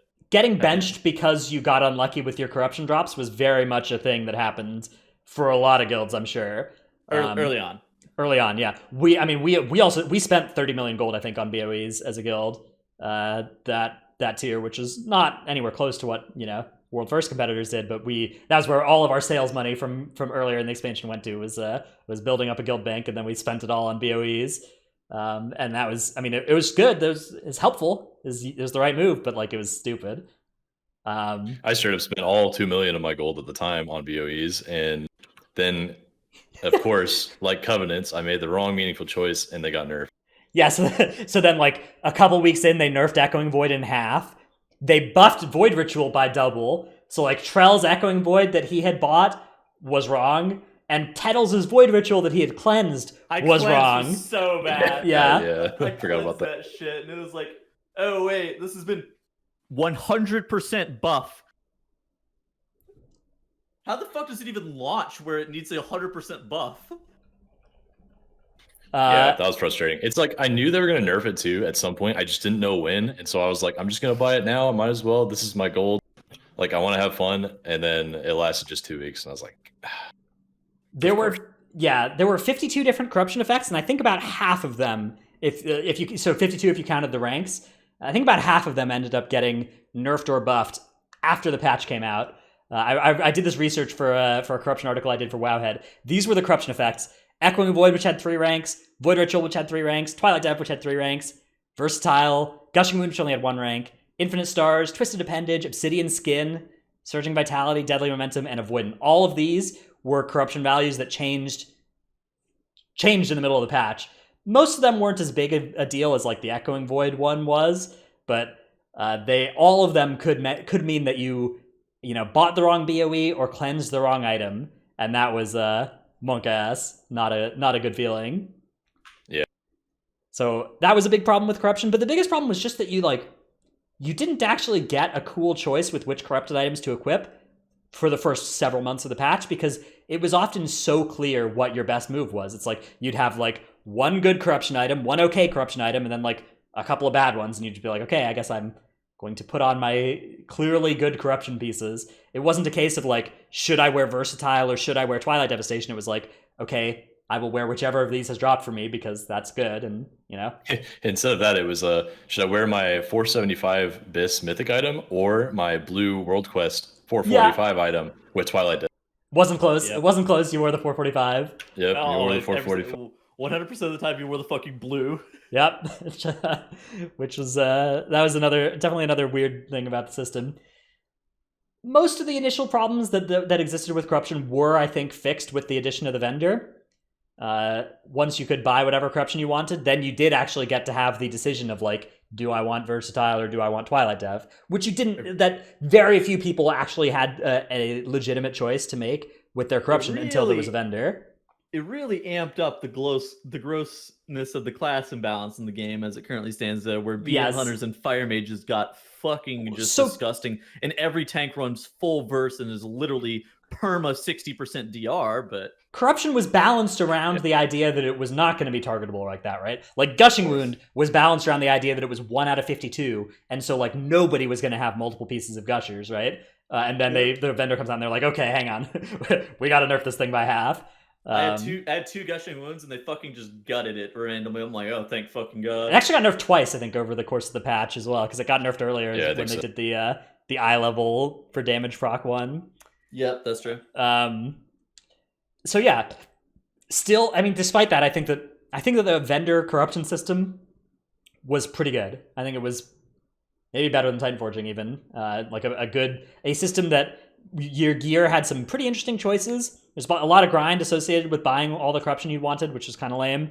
But, you actually, never in WoW's history has there been such a difficult decision as what corruption to wear for different situations, I think, on your gear, right? Like, You needed to identify not just which corruption effect you wanted, which people disagreed about vehemently. It took like 6 months for Versatile to become kind of known and discovered, right? And even to this day, there are idiots out there who don't want to use Versatile in 27s or whatever, which... Can we give a big shout out to Raidbots Premium? Well, because Raidbots tells you that it's not right? Like, so, but you can't sim the defensive benefits of that. And you also can't sim, should I wear 19, 29, 39, or 59 corruption, right? You can't sim that. You just have to decide that for yourself. And like, that's a difficult decision. That's a legitimate, hard decision. Now, when you were actually playing the game and your character got snared for 70%, and then like things from beyond chased you down. Oh, you knew like, the answer. you're maybe you weren't having as much fun, but I think making the decision about how much corruption to wear was a really cool thing that the system brought. I think that was pretty cool. So I was actually a big fan of that system once it was fully unlocked by the vendor. And they made everything like possible to grind. Like that was great for me. I got to play. I mean, it was kind of too late in the patch for me to play a lot of vaults, but I could have played a bunch of vaults if I still had the motivation. Right. Unfortunately, like the thing is, if your patch launches a certain way and then 2 months later it gets fixed, we're still going to remember mostly the way it launched, right? Like it's kind of important for it to be right at the start. Like account-wide essences also got fixed around the same time, but it's still a huge stain on essences, on the history of essences, is the way it existed when it first came out, right? If it's not fixed really quickly, I think that these systems get marred by their initial implementations. That's why everybody looks fondly at most people look fondly back at the Legendary system, because it was bad at the start, but by the end it was pretty good. And like we're probably going to end up thinking the same thing about essences eventually, and I think that's also why we really, really want to push Covenants and Soulbinds to be better at the start of the expansion. Yeah, just as best as we can. We just want. Because I think if you talk about Legion Legendaries, like the big thing that everybody will say that's negative about them is like the patch 7.0, right? Like nobody. I think everybody liked 7.3 Legendaries. I'm pretty sure. It was just the 7.0 that was rough. So similarly, we're always going to advocate for things to be good in 9.0 and not 9.3. Okay. Essences, corruption were fixed in the middle of Season 4. The other stuff in Season 4 was, I think, universally pretty sweet. Well, were okay. Yeah, Horrific Visions were really good for the first 2 months. Like, the first 2 months of Horrific Visions that was awesome. They were all the way up until you got level 15, I felt like was actually really sick. From 15, wherever you get your +3 corruption resist per week onwards, it was fucking awful, but literally getting to that point was pretty good. Yeah, I think that it would have been cool if they just like had more scaling available. Like if it was just like optional cosmetic scaling past where it went, and you could just keep amping up the sanity loss as much as you wanted to. At the start, like put on masks 6 through 10 or whatever, and just like there was no gameplay reason to do it besides maybe like another title for doing all 10, and you could just do that to make it more fun, or maybe you got like a couple more echoes for doing that. Yeah, I think the general progression system of visions were fun. Like once, like the first time you full cleared was fucking sick. Yeah, the first time you did 5 masking was like super sick, right? But like if you could 5 mask with cloak level 10, 5 masking with cloak level 15 was like 5 times easier or something. Yeah, it was legitimately 5 times easier or something because of how corruption resistance scaled. So it became pretty trivial and pretty boring. At least for me. Yeah. What do you guys think about grinding for sockets? I don't hate it. I think that sockets are low enough impact that like having that be the kind of perpetual grind you can choose to do if you want is reasonable. I actually really enjoyed it. Excuse me. I had a voice crack, but I really enjoyed like min-maxing one character really, really hard. But the problem is like I didn't want to have to do that again for my alts because I felt I needed to make them viable. Make sockets account wide. I don't know. I actually think I like the direction they're going. As long as it's reasonable to grind sockets in Shadowlands, at least it's limited to 6 sockets per character. Yeah, 6 slots or something. I agree. I think that MMOs you should be able to log on to an MMO and grind something. Like you shouldn't feel obligated to do like 8 days of islands or whatever, but MMOs should have some grinds you can do if you want. And like sockets are like what, like 750 DPS per socket that you had in the current state of the game? if you were a hunter, they were like 2,000 or something. But yeah, if you were a bad class, they were less. Well, they're not. There's no way it's 2,000. They were a lot for hunter. They were the amount that they were for hunters shocked me. Hunter is like 15 damage per point of secondary, and sockets are 40, right? 40 stats. So 600. Something like that. Yeah. So it's like 600 damage per slot. Say you send for 120,000 DPS. It's like what is that, like 0.5% damage gain per socket? On single target, yeah. I don't remember. There's also defensive value for any tank players, or if you're reverse class. Are sockets 50? I thought sockets were 40. I thought they nerfed them. I don't know why I thought they nerfed them. Or maybe they nerfed them from 60 to 50. They nerfed sockets at some points in BFA, for sure. I don't remember when. Right. I think it was, early in Season 3 that they nerfed, because the new gens came out in Season 3. So they got hit from 60 to 50, not 50 to 40. All right, okay. So whatever. Either way, sockets were cool. Yeah. I was fine. So I was fine with that grind. 50 DPS per, I don't know, it's like 0.6% or 0.7% per socket that you're gaining. It was annoying that the socket grind was done on the same axis as the corruption grind, and as the like you had all these grinds that were going. Sockets were a different currency than the corruption, but corruption and essences and cloak level were all the same currency you'd use for all three of those. So like if you made an alt in August or whatever, you just had like 70 million echoes that you needed to farm to buy everything.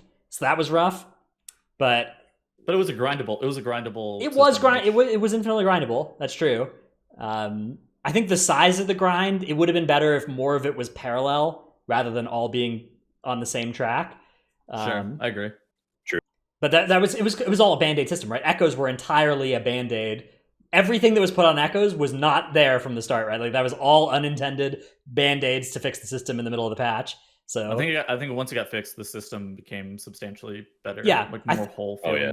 I think Season 4 was pretty good, and the middle months of Season 4 were kind of awesome because the seasonal affix was so good. We haven't talked about it, but Awakened was a banger. That affix owned. I'm gonna miss Awakened. Even if Prideful is sweet, it's tough to imagine anything beating Awakened for me. In terms of just how I think Prideful can potentially be better. I certainly see the potential, and I'd love it if that was true, obviously. But Prideful feels more satisfying to me than Awakened. But I just love the creativity that Awakened brought to your dungeon planning. So many different groups have done so many different things in dungeons with the Awakened obelisks throughout the season, and that was just, I loved it. I thought it was a real dream affix. Yeah, me too. Anything encourages creativity like that is just really cool. It can change the way you do stuff drastically from season to season, and within the same season, like Darkness said, different groups can just do wildly different roads. We got Junkyard and Workshop as well for Mythic Plus in Season 4. That was a banger. I mean, those dungeons are kind of like fucking imbalanced, but yeah, okay. I thought I've had a lot of fun in Workshop. I haven't actually had that much fun in Junkyard, but I have had a lot of fun in Workshop. I feel the inverse. I've had way more fun in Junkyard than I have in Workshop. I feel like Workshop is just so hard. What do you feel is imbalanced about it? Which part? Junkyard or Workshop? I think Junkyard is criminally too easy, and I think Workshop's bosses are very, very difficult. Okay, that's right. I love difficult boss fights though. I think that those are really fun. So I think that the Workshop bosses become too tedious though. Like notably King Mechagon is like brutally hard. On Tyrannical, I'll agree. It's like, why are we here? But I don't know. I have a lot of fun. Like I had so much fun playing BM Hunter and figuring out how to survive King Mechagon on like a 25 Tyrannical. And it's that is really not easy to do, and like maybe it's stupid that it exists, but it was fun. I had fun doing it. I understand why you had fun doing it. I'm not saying it should be fun. I'm not saying they should continue designing that way, but like I'm just saying I enjoyed it. So Turtle the first blast, second blast, poop your pants, ask your healer to bark you, ask your prot warrior to shout, feign death for the tiny shield, still die. No, first one, you wall. Second one, external. Third one, now you're turtling. Dude, you want to you play like there were some talents that I'd swapped to as well. There's one that like got your aspects back faster that you like never used. Yeah, but I swapped to for that. I put double duck and cover on that fight, or I would like zone out to take double duck and cover. Yeah, I was zoning out before King Macagon to swap stuff. That was a vibe. I love that stuff though. It's stupid, fair, but I love it. Yeah, I mean, like Machinist Garden was not a bad fight on some levels, and then just like the higher up you got, it's just like anxiety. This fight is getting so fucking hard. Machinist Garden was a lot of fun. I liked it. And then it wasn't. Like, it reached a point where it's like, all right, this is a fun fight. And then it's like, all right, this is still a fine fight. And you're like, holy fuck, this fight's impossible. Like, 4 of the saw blades going around was pretty sweet. But when you're playing it on, like, a key level where there's, like, 7 saw blades for most of the fight, you're just like, danger, I'm dying. Yeah. And you have, like, 3 plants that have already blown up, and the fire's, like, half the fucking room. So you're like, all right, well, this is where I die. Yeah. All right, rapid fire. We had a couple other things that came out in season 4. Assaults of Vale and Uldum. Cool. Yeah, I felt like it was. I felt like it was cool to go back to old zones. Yeah, instead of like making a new zone. I thought that was actually pretty cool and made it felt like the world was bigger and not just we were just like abandoning these old zones when they were no longer relevant. So I thought that was cool, but also. That content's really not for me, so it doesn't really matter. I'm just gonna grind wherever it is, and I care more. The thing I hated the most actually about it was like, okay, I have world quests that don't show up on the map that I need to do, right? That's like worse than world quest, and I have like world quests except I need to go and pick them up from the quest giver.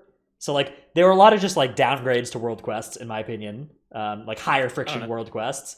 I thought that the dailies, personally, I thought the dailies were fun, but. I mean, like the dailies themselves, like how they were designed, they were like okay, but especially since I didn't feel like the grind for how long you did those dailies was really that bad too. It was like it was a month. When did you end up? Yeah. Like when did you end up getting rank 3 of your essences? It was like a month in. Did you love as much as I did trying to find 3 rares or 3 chests when those were the dailies? Yes, I did. That was joyous. That was the worst. Yeah. Of course, I mean you didn't have to do that, but if you were trying to get there. If you're trying to do all of your sources of rep per day, that was rough. Okay, last thing about season 4 was, of course, the raid. Nyalotha, the Waking City. It was a long raid. 11 bosses? 10 out of 11 bosses were really good, and then fucking N'Zoth was just... Really? Unfortunate. I thought N'Zoth was good. For an end expansion boss, N'Zoth is not great. In context of like the whole entire expansion, I think it was okay.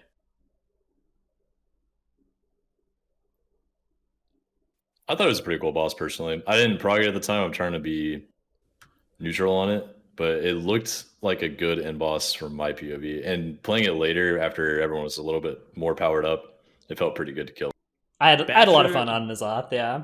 Basher and Corruptor fucking simulator is... Okay. I don't know. Phase 1. BFA has had a problem. The entirety of BFA has had this problem where... end bosses have had boring phase 1s where you're not fighting the boss, you're just fighting like on Gahoon, you're like, okay, sure. I'm gonna fight some tentacles now. On Jaina, you're on the fucking boat. On Jaina, you're on a boat, which at least you were fighting Jaina. That one was better because you were at least fighting Jaina, but the boat was hellish. And then like Azara, you're fighting two ads. Two random. You had the double douchebags that you had to kill. Yeah. Yeah. And then N'Zoth, you're just fighting like tentacles for 6 minutes. I agree that was annoying, but yeah, that's true. Phase 1 tax aside, I think it was a pretty fun fight. I think that phase 2 N'Zoth was really sweet, especially when like space in the room was a problem, when you were gonna come down to the wire on it. That was sweet. Watching the progression of how the space was being managed by the top guilds was actually really cool. I loved like seeing their strategies and how they developed every morning past like. When they finally stopped playing for a few hours and actually like sat down and decided what to do with their space, it was really cool to see what they did. Oh, dude, yeah. Me and Tettles got to see that happen. Like we got to see it happen in the classroom where they were drawing out where they were going to go with the stuff. That was so sweet. Yeah. But yeah, no. So I actually think that the fight, like phase 1 tax aside, is okay. But whenever you give it to context of like end expansion boss, like the mythic phase was kind of underwhelming. Yes, the mythic phase was dumb. I'll agree with that. The mythic phase was the least intense part of the fight. You got to the room and you could like relax for a minute. instead of that was stupid. I agree with you. That was stupid. I don't know what was going on there. And I mean, that's why I thought that, like, ultimately, it's not that it was like a bad end tier boss, but it's I think it relative to other end expansion bosses, it's not great. Like, if you think Archimon just completely destroys N'Zoth. Argus also kind of completely destroys N'Zoth. Argus wasn't even like that great, but Argus was way better than I felt like N'Zoth was. Yeah, that was a cool phase. End of the day, I had a lot of fun. Garrosh was also just fucking smokes N'Zoth as well. So every end boss. Kil'jaeden had a mythic phase. Huh? Kil'jaeden was Kil'jaeden was it didn't have a mythic only phase. I don't think it just had really brutally hard phases the whole way through. Yeah, wait a minute. Yeah, I got debated by Chad. It's okay. It was Gul'dan that did, right? Gul'dan had the mythic phase. Yeah, Gul'dan's mythic phase, I think, was my favorite awesome. by far. KJ had a. Did it? I think KJ had a mythic phase. Yeah, with the pillars. Was that not there? I want to say the darkness phase was KJ was mythic KJ's. I think it was on heroic though. That's what I was thinking of, but was that on heroic? I don't remember. Interesting. I remember the last phase was on heroic, but I don't remember if you had to kill the ads on heroic or not. Yeah, I mean, the phases were definitely different between heroic and mythic. I guess it depends on what I do remember that. Yeah. With the intermissions where you got bounced around, was that a thing on heroic? It was a thing, but it knocked you like half a star, but it was right? not. It was not the same. Yeah. So you could actually play the game if you were if you didn't have a goblin jump and you were a priest or whatever.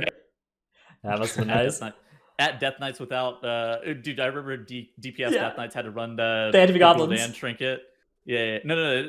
Draft of Souls. Yeah, you could do Draft of Souls as well. Yeah. Because Draft of Souls made it so you couldn't get knocked back. Oh, rooted you like Dragon Punch. Yeah. It was cool.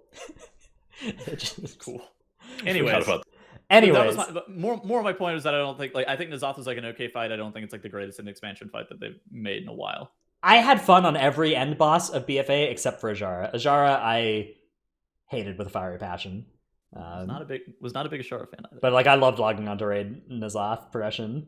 Azara progression was like, why, dude? Why was the fight about like line of sight and percent health reduction? Like, why are those the mechanics that we've decided to make important on the end boss of the tier? God, healers love that. So another reason why I'm glad I did not raid that tier at a serious level. That fight was weird.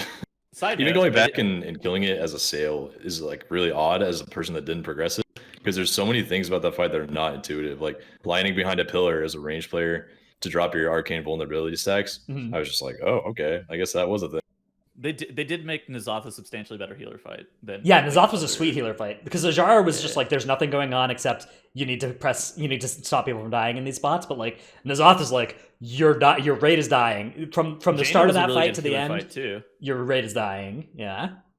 I felt like Jaina was a really good healer fight. Maybe other healers like have a different perception because you only ran 3 healers and it was like the healing that you were doing wasn't, I don't know. It was like I'm kind of crapping my pants trying to heal the last phase of Jaina, but I thought that was a cool healing fight as well. I think both Jaina and Gahun did a really good job of having the last minute and a half of the fight feel really, really hectic and like it was a race against time and like you were bleeding out. Yeah. You needed to kill it before it killed you, and like the pressure's on. That was awesome. Both of those fights I think did a really good job of that. Yeah. Agreed. All right. That's it. That's the end of BFA. That's all of the stuff. This is an expansion that has had a lot of criticism received. I think a lot of I think a lot of people see it as a step down from Legion. I think I agree with that. I think that Legion was maybe on the whole a little better, but I liked a lot of stuff about BFA too. I think that the seasonal affixes were good. I think the raid fights were good. I think that there were a lot of particularly bad decisions around like the Azerite Reforge, Essences not being account-wide, Corruption launching in the state that it did, dev time going into islands and warfronts. All of those were things that I think were kind of unforced errors that if none of those had happened, the expansion would be like 5 times as good as it was. I agree with that. There are definitely some good things that came indirectly from BFA too, like the Race for World First. Yes. Like I talked about, it's huge. That, I mean, we talked about it, we mentioned it with Gahun, but like that, by the time we got to Ny'alotha, there were 2 major Race to World First events going on that like were massive events. So it was a really big thing. Like I would say 4 guilds. I legitimately trying to compete for that as well. If you give like some of the Chinese guilds a little bit more credit. Yeah, Really depends on the- I think that two guilds have more than 90% of the chance to get world first. Pieces won Crucible. Pieces Storms. won Crucible. That's true. That was a bit of an upset, although it was a very weird tier for world first reasons. I still think I give it to them. I think. Yeah, I mean, Pieces definitely, but like I don't think that they have. I don't think that in Nyloth that they had more than a 10% chance to get world first or anything. I agree. I think that the right now, if you were a betting person, you would bet almost entirely on Complexity Limit or Echo, right? And similarly, I think in Nyloth you would have bet almost entirely on Method and Complexity Limit, right? But I think there are a lot of guilds that are signaling an interest in being competitive for that. And so going into Shadowlands, we've got like BDGG pieces that are both kind of trying to break into that space of like being favorites or close to it for world first, right? Chinese, being in there. And then there's a bunch Chinese of guilds, Asian guilds, Exorcist, Subversion, that are also potentially interested in that as well. Which, do you think that we'll ever see a Chinese guild take it down? It's tough because they have a 36-hour disadvantage compared to the 16-hour thing is short enough that I think it gets overcome by a lot of other factors unless the boss is killed on like the 8th day or the 15th day, that I think that it's not too big of a deal. But a 36-hour thing die on like a Saturday. Like a Chinese guild would have to kill the boss like literally on a fucking Saturday or something, right? It's really hard unless they are not just like slightly better, but dramatically better than the competition for a Chinese guild to win, given that disadvantage. Yeah. Do you think it could happen in Shadowlands? Certainly wouldn't rule it out. Yeah, I mean, if you look at the trajectory of Limit over the entirety of BFA, predicting what's going to happen in 9.3 now is foolish. I do think that for Castle Nathria, I would be shocked if anybody but Complexity Limit or Echo took it. Yeah, me too. But only for that tier, like you said. Yeah, I think that's the tier where we see if BDGG, like what they're made of, right? Yeah. This will be an interesting video to look back on when maybe like a year or so. Dude, we just clip this and then I've just been spouting blatant falsehoods and bad predictions for the past 2 minutes. Chinese guild like take down the whole fucking expansion. It's just BDGG and then a Chinese guild and then pieces, and those are the world first competitors for next expansion. I'm just like, I'm looking at this like, oh no, I'm so stupid. All right. That's our main topic though. Farewell, BFA. I will miss you. I'll miss you a little bit. See ya. Let's thank our supporters over at patreon.com before we get to our Q&A segment. They include Paul of US Proudmore, Anastasia, Azeroth's champion of US Proudmore. Congrats. Riley, Delete DH, Gopher, thanks Titanforge Podcast and all the Patreons for a good time in BFA. Still considering re-rolling Bear to be a taxi service for easy gold. A lot of people told me, by the way, that you can't mount druids in the Maw. I don't actually know what's true anymore, but a lot of people put that on the last episode YouTube comments. So I actually don't know what the truth is. I may have just blatantly lied to everybody in my tip of the week last week. That's a possibility. I love making stuff up. King of Skills, Zuko, Ja, Drunk Swede from Legion of Lemmings, Argent Donnie U, I Wish I Was Dratnos' Dino Pillow, Chromed, Seraphicus, Trekkie, The Marsh Hare, Regulus, Never Nude, Chewy. Dratnos is daddy role-playing as Titanforge naive online streamer. Please give me beta. If you can't get air in a Chevy Tahoe over a speed bump, are you really even trying? Van Heelen of Second Attempt. Sen of US Kill Jaden. Dazboot, better Mage Lead than Tal. Brought to you by Dratnos the Excel Wizard, Brad Ceratops. Gino, the 24th best DH on Thrall, Necris. Will Blizzard care about balance, class identity, and agency? Shadow Priest can pump if you chain pull, just give him a chance. Nevuk, Sinmora. Eevee, Frosty K New Meta. Stevenson thinks Tettles is fun like Dratnos, but not as creepy, and informative like Trell, but not as good at the game. Take Light of the Protector and Rage Regen off the GCD. Woe Bonesy No Verse, No Trick, Vamp of Storm Rage. I unscheduled a Tettles Flame. Can't do that anymore. That's not an option on my channel anymore. You should have Farewell Balance Druid, Hello Warlock. Sean Gill, Dymat. Syncope, Gamer Dad in Training. Anubara and Vin. Heltari, Ishio. Dream Team can time any key as long as it's Junkyard. Hanny is going to pump in Shadowlands. Nyx, Xylic. My brother needs to play more and stop being a noob. Flick, LF Rating Guild for Shadowlands. Gallic, and Brusif. Thanks all for the support. If you again want to if you should be on that list and you aren't, get in touch with us. Get in touch with Tettles. Ideally, he's the person who manages that. Or if you want to change your name, there's a channel in the Discord that you should have access to if you connect your Patreon, and you can ping us there as well. Again, ping Tettles. That's Tettles' job. Ping me. I'll normally figure it out. Sometimes I mess up the names. Just again, ping me if I mess something up. Yeah, basically that's it. Yeah. Let's do Q&A. First question comes from Lufer in Discord, who asks, do we think there will be any big pushes in pre-patch? First week is a push week. It's a good question. I think from what we saw in Legion, all the people that do Mythic Plus regularly at a high level are usually really burnt out of these dungeons by now. And it's really hard to convince like our circles of friends to log on and actually do keys on live. And so for those people, probably not too much. There might be a few groups that actually rally the troops and get in there that are like known groups, but there will be lots of players that didn't do keys maybe the whole expansion, maybe you just got into it this patch and see this as an opportunity to do high keys again, which good for them. Like by all means, enjoy the content while you can. Yeah, I believe that there will be pushes as well. I think that people will play less hard than they did. Like I think that there will be a lower level of competition than there was, 3 months ago or whatever. But the number of key that gets done might be higher because of the tuning getting thrown in exactly. there. All right, next question comes from Scoregasms, who asks, is it really fair to call beta tuning changes nerfs or buffs before the game even goes live? I think everyone should expect changes before launch, big and small.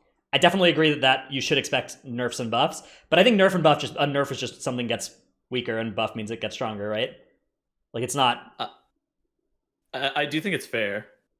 Like a fair criticism? I think it's a fair criticism normally that people end up giving comparatively to like other specializations, stuff like that. Because like an alpha and a beta, it is designed like to be a complete game where you have people trying to give feedback and like undergo testing of the systems and like undergoing testing of the game, and they feel like the game should be in a certain place. So I feel like there's absolutely fair criticisms to be giving, like in regards to nerfs and buffs. So I guess my thing is that like I think that calling them nerfs and buffs is reasonable, but reacting to them like you would react to, you expect getting nerfed on live is not reasonable, right? Like I don't know, getting mad about nerfs and buffs on beta, or the frequency of nerfs and buffs on beta it's absolutely where they're supposed to do that. But to me, I think nerf and buff are just useful words to describe what's happened. It's good to keep track of like where things are, because like we are the testers, we are providing the data to make them buff or nerf these things, and in some ways at least they have internal testing as well. But like most of the data that's in the middle ground, I don't really know if you want to say buff or nerf for that, but you do expect that the stuff that's undertuned or really overtuned to be buffed or nerfed eventually. And so that's kind of, in my mind, what people refer to beta buffs and nerfs to. I do think it really just depends on your expectations too, though. Yeah, I think there's a good underlying concern here about, because I definitely see this a lot of people like getting applying the same standards to beta balance and to beta bugs that they do to live, right? Like, people reacting to stuff like our clip of the week of those Stitch Flesh Abominations wilding out in the same way they would, like calling it like a small indie company or whatever. It's like, no, this is not a small indie company type reaction, right? Like you say small indie company when that stuff makes it to live, right? But when it happens in the beta, that's where those things happen, right? Like that's the point. Yeah. I mean, like I post like Twitter memes of like doom saying and like fucking Balance Druid is dead and all this shit, and it's just like, do I really believe that Balance Druid is going to go live doing 35% less damage than other specs? No, I do not believe that. Do I think it's funny to post on Twitter and meme about it though? Absolutely, I think it's actually hilarious. Yeah, it's just important to keep the expectations correctly calibrated about what the difference is between a beta and a live environment. I do also think that like people are trying to make like accurate assessments of like where like classes and specs are going to be, so they determine what they want to reroll to at the beginning of the expansion. So I think that makes it hard, but like at the end of the day, it's rough. Like I don't think that you ever really can pick a class or a spec like for beginning of expansions. It's normally like really hard. Yeah, I think that if you want to pick based on tuning, first of all, you kind of have to wait until the last round of tuning of the beta before making a good choice on that department. But I think it's also just good to just play something that you like and that you think might be good, that at least looks like it's got some reasonable things going for it based on the fundamentals. And then, in the first patch, nobody is doing everything perfectly optimized anyways, right? Just by virtue of like playing something well, there's a very good chance that you are going to earn a raid spot, even if it's not a spec that, makes it further into the expansions. Just be ready to swap off of it for patch number 2. Or if you really care, level multiple characters. Right. That's always an option if you're super, interested in playing something being fodder. Yeah.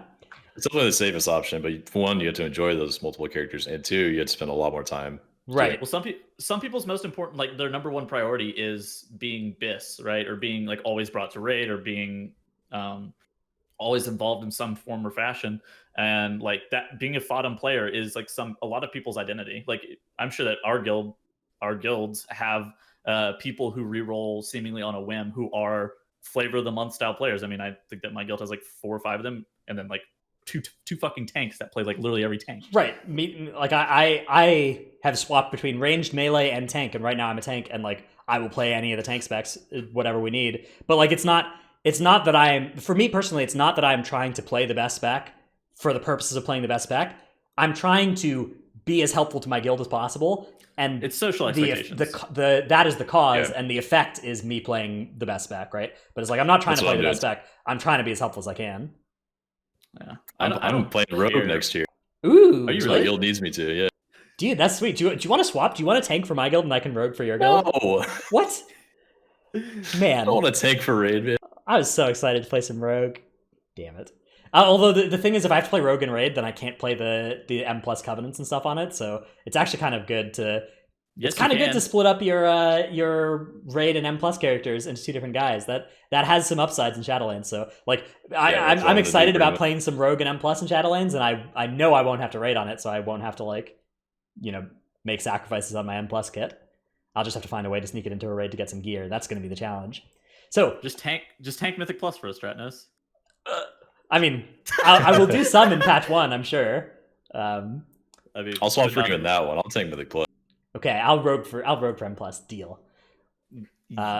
Next question comes from Isminalander. I think is how to pronounce that. At Tettles at Trelsky. Am I insane for thinking I can roll a druid this expansion so I can RDPS and raid and tank and keys, or should I roll 2 characters? Tettles, what do you think about that one? I think it depends on expectations. I'll fill this one first. I think it really depends on expectations. If you if you are like trying to be a cutting edge player, then I would maybe recommend having both like multiple characters. But if your expectations are to be like a cutting edge player in one of them, and like even like moderately worse at the other one, you may as well just play like whatever. Have 1 character. Anything below cutting edge, you can just get away with 1 character though. Yeah, if you don't mind, particularly if you don't mind having like your wrong endurance conduits for one of those 2.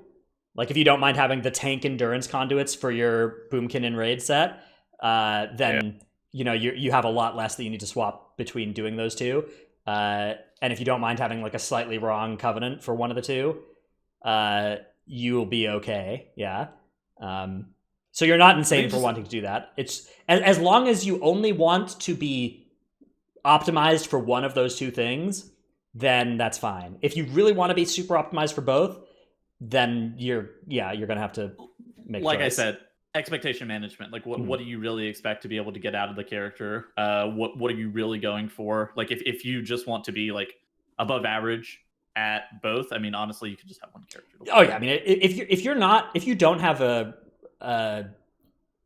so the thing is also like it depends a little bit on what kind of above average you want, right? Because like some people are only going for 15 keys or 17 keys or whatever, and that's like their goal results wise, but process wise they still want to be playing the good stuff, right? Like you're still not okay playing a Moonkin endurance conduit on your Guardian tank, right? Like if that's you, if you still feel if that's going to cause you to not have as much fun, then yeah, you're still going to have a problem no matter what your results goal is. It just depends a little bit on whether the process or the results is what is driving you there. From chat, at least eventually you will be able to have like one spec on one tree and one spec on the other tree. That probably won't be optimal that way, but it is at least a way to have the right conduits. Well, you're gonna have to pick a bad covenant specifically for druid. Like I know that balanced druid does not want the same thing as guardian. Guardian I think wants like necrolord, right, Charles? I actually don't know. It changes so often. I think Guardian wants Necrolord, and I know that Balance wants like Kyrian or Venthyr, which like Kyrian or Venthyr is not great for Guardian, but at the same time, like, is Guardian at its base playable without Necrolord? Yes. Is Balance at its base playable with Necrolord?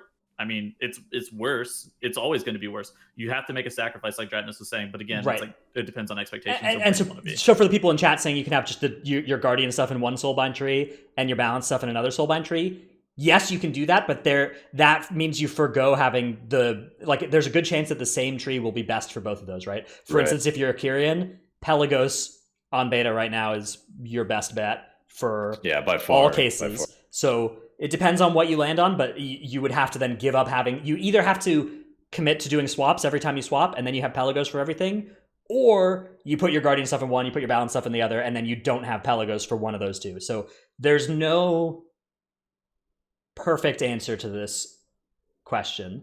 The question of whether or not you can live with the imperfections depends on what kind of...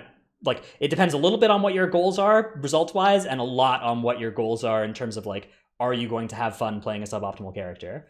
And how suboptimal can your character be before you stop having fun? Those are... And to be optimistic, based on their recent tuning, at least it won't be, like, that much lower optimally, hopefully, once they finish tuning all the Covenants and Legendaries and all. That's... Yeah, as they keep nerfing Covenant abilities, it becomes less of a sacrifice to be the wrong one. Which is, on the one hand, it's good. On the other hand, your Covenant ability stops being cool, right? We talked about that earlier, though, at the start of the show. All right, next question comes from Fresh Monk. In which season did you enjoy Tol Dagor the most? Season 4. I was thinking about this. I actually think Season 2 was pretty good. Yeah, for Season 2. Season 2 was like... That was the infinite cannon season. So people just started like theory crafting how to pull every single possible mob in the officer quarter into the first cannon of Tol Dagor and group them up nice and tight without taking too much damage, and then just blast them until they die. And that was pretty cool, and that led to the same strats in Season 4 with only 5 cannon shots. But I thought that Season 4 personally was more fun for me because I actually liked the beach pull more than skipping the beach. But beach pull is pretty fun. I like that. Yeah, beach pull is cool. I feel like Season 2 Tol Dagor was the most skill testing World of Warcraft has ever been.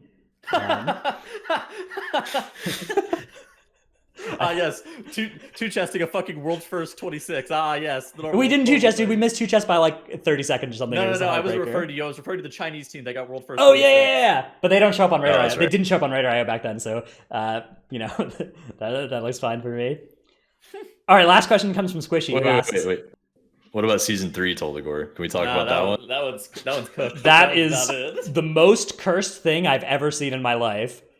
My god. Season 3 Tol Dagor. That's when I made the delete Tol Dagor sign because it was so bad. And like everywhere you went in that dungeon, there's a chance that just the entire floor above and below you pulled because all the essence effects they added in Season 3 just pulled through walls. All of the emissaries that were throughout Tol Dagor just got knocked through ceilings constantly. Like there's a certain enchanted emissary that gets knocked constantly when you hit it. It just went through like every corner in the dungeon. My favorite was you just would try and kick something, but there was a tides on the floor below it that was just perfectly positioned so you couldn't kick the thing. And you just like you just couldn't interrupt it, and you're just like, oh. All right, well, then they fixed that. They made tides have Z-axis things. Then you would like tank tides on stairs and shit. Yes, yeah. I remember Z-axing the tides on stairs, but like one pebble could make a tides turn off. That was sweet too. Yeah, like there's like one little rock on the ground. If you put the tides right on that rock, you're good. Yeah. All right, final question from Squishy, who asks, for those that criticize using the words buff and nerf on tested content, do you still feel that way about PTR hotfixes less than a week out from launch? I feel like this may be a discussion that was going on in chat that and that is why people say buff and nerf so much on beta stuff, because some of these things do make it to live. And that happened in Season 1 of BFA. They wrote a lot of bugs that made it through to live until like halfway through Season 1. And then some of the dungeon stuff that was still bugged really didn't get fixed until Seasons 2 and 3. Like some of these things really do make it through. Or like BFA Moonkin changes to Moonkin in BFA beta, right? Like if you were just out there being like, no, don't worry about it, Moonkin will get fixed in BFA. when Starfall got nerfed in beta, that was the It end. got It was fucking over. slaughtered. Yeah. Stuff like that absolutely does make it to live. I mean, for PTR hotfixes that come out less than a week for launch, I feel like that criticism is almost like that is going to be pushed to live. You need to be ready for that. That is like a legitimate buff / nerf that you're going to see actually affect your character, right? Yeah, I don't know.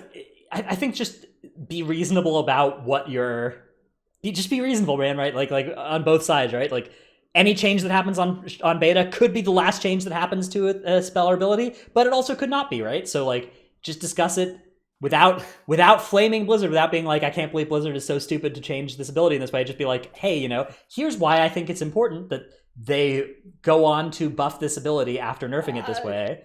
I think it also depends on like expectations. Like, do you believe that Elemental Shaman is going to make it to live with that Ascendance, like fucking them turning into Ragnaros bug where they're doing millions of DPS? Hell no, they're not. Do you believe that Do you believe that Subtlety is going to go live doing 11k DPS because their maybe Eviscerate is bugged? No, I don't believe that either. Same with like Moonkin doing literally less than fucking Vengeance Demon Hunters in DPS. I don't believe that that's going to go live either. I mean, maybe I'm just stupid and think incorrectly, but I don't know. Probably not that extreme, but there could be some that like semblances of that make it through. Of course, there always is. With the Sub Rogue thing in mind, they've been nerfing the wrong things for Sub Rogue, in my opinion. Like the biggest problem is that they have like almost 100% Shadow Dance uptime. I think they're finally on that track and they're going to nerf it. But aside from the other bugs that just make them multiply their damage a lot, the legendary effects that were nerfed, I don't really think were the right. Well, no, they have like 7 combo point bug right now, and then they also have like. Dude, I love that bug. Yeah. There's this bug on beta where you can just like. It's like inputting a cheat code into an old video game where like if you do these right 3 globals, you just get free 7 combo point finishers for the rest of your play session. Yeah, it's literally like up, down, left, right, BA, left, right. Yep. Yeah, it's You like get an anima charge 3 combo point if you spend at 3 combo points twice in a row, then you keep like a full 7 charge combo point for the rest of the buff or something. Yeah, it's wild. Silly. All right, that's our Q&A segment done. Long episode we've had here today, but there's a lot to talk about. So we were planning on this being a shorter one where we didn't really know what we were going to talk about, but now we're here. Yep, 2 hours later. 2 hours later. 2 hours later. That's gonna be all for us, though. We'll be back next week with our first ever pre-patch show. Later, everybody. Goodbye. See ya.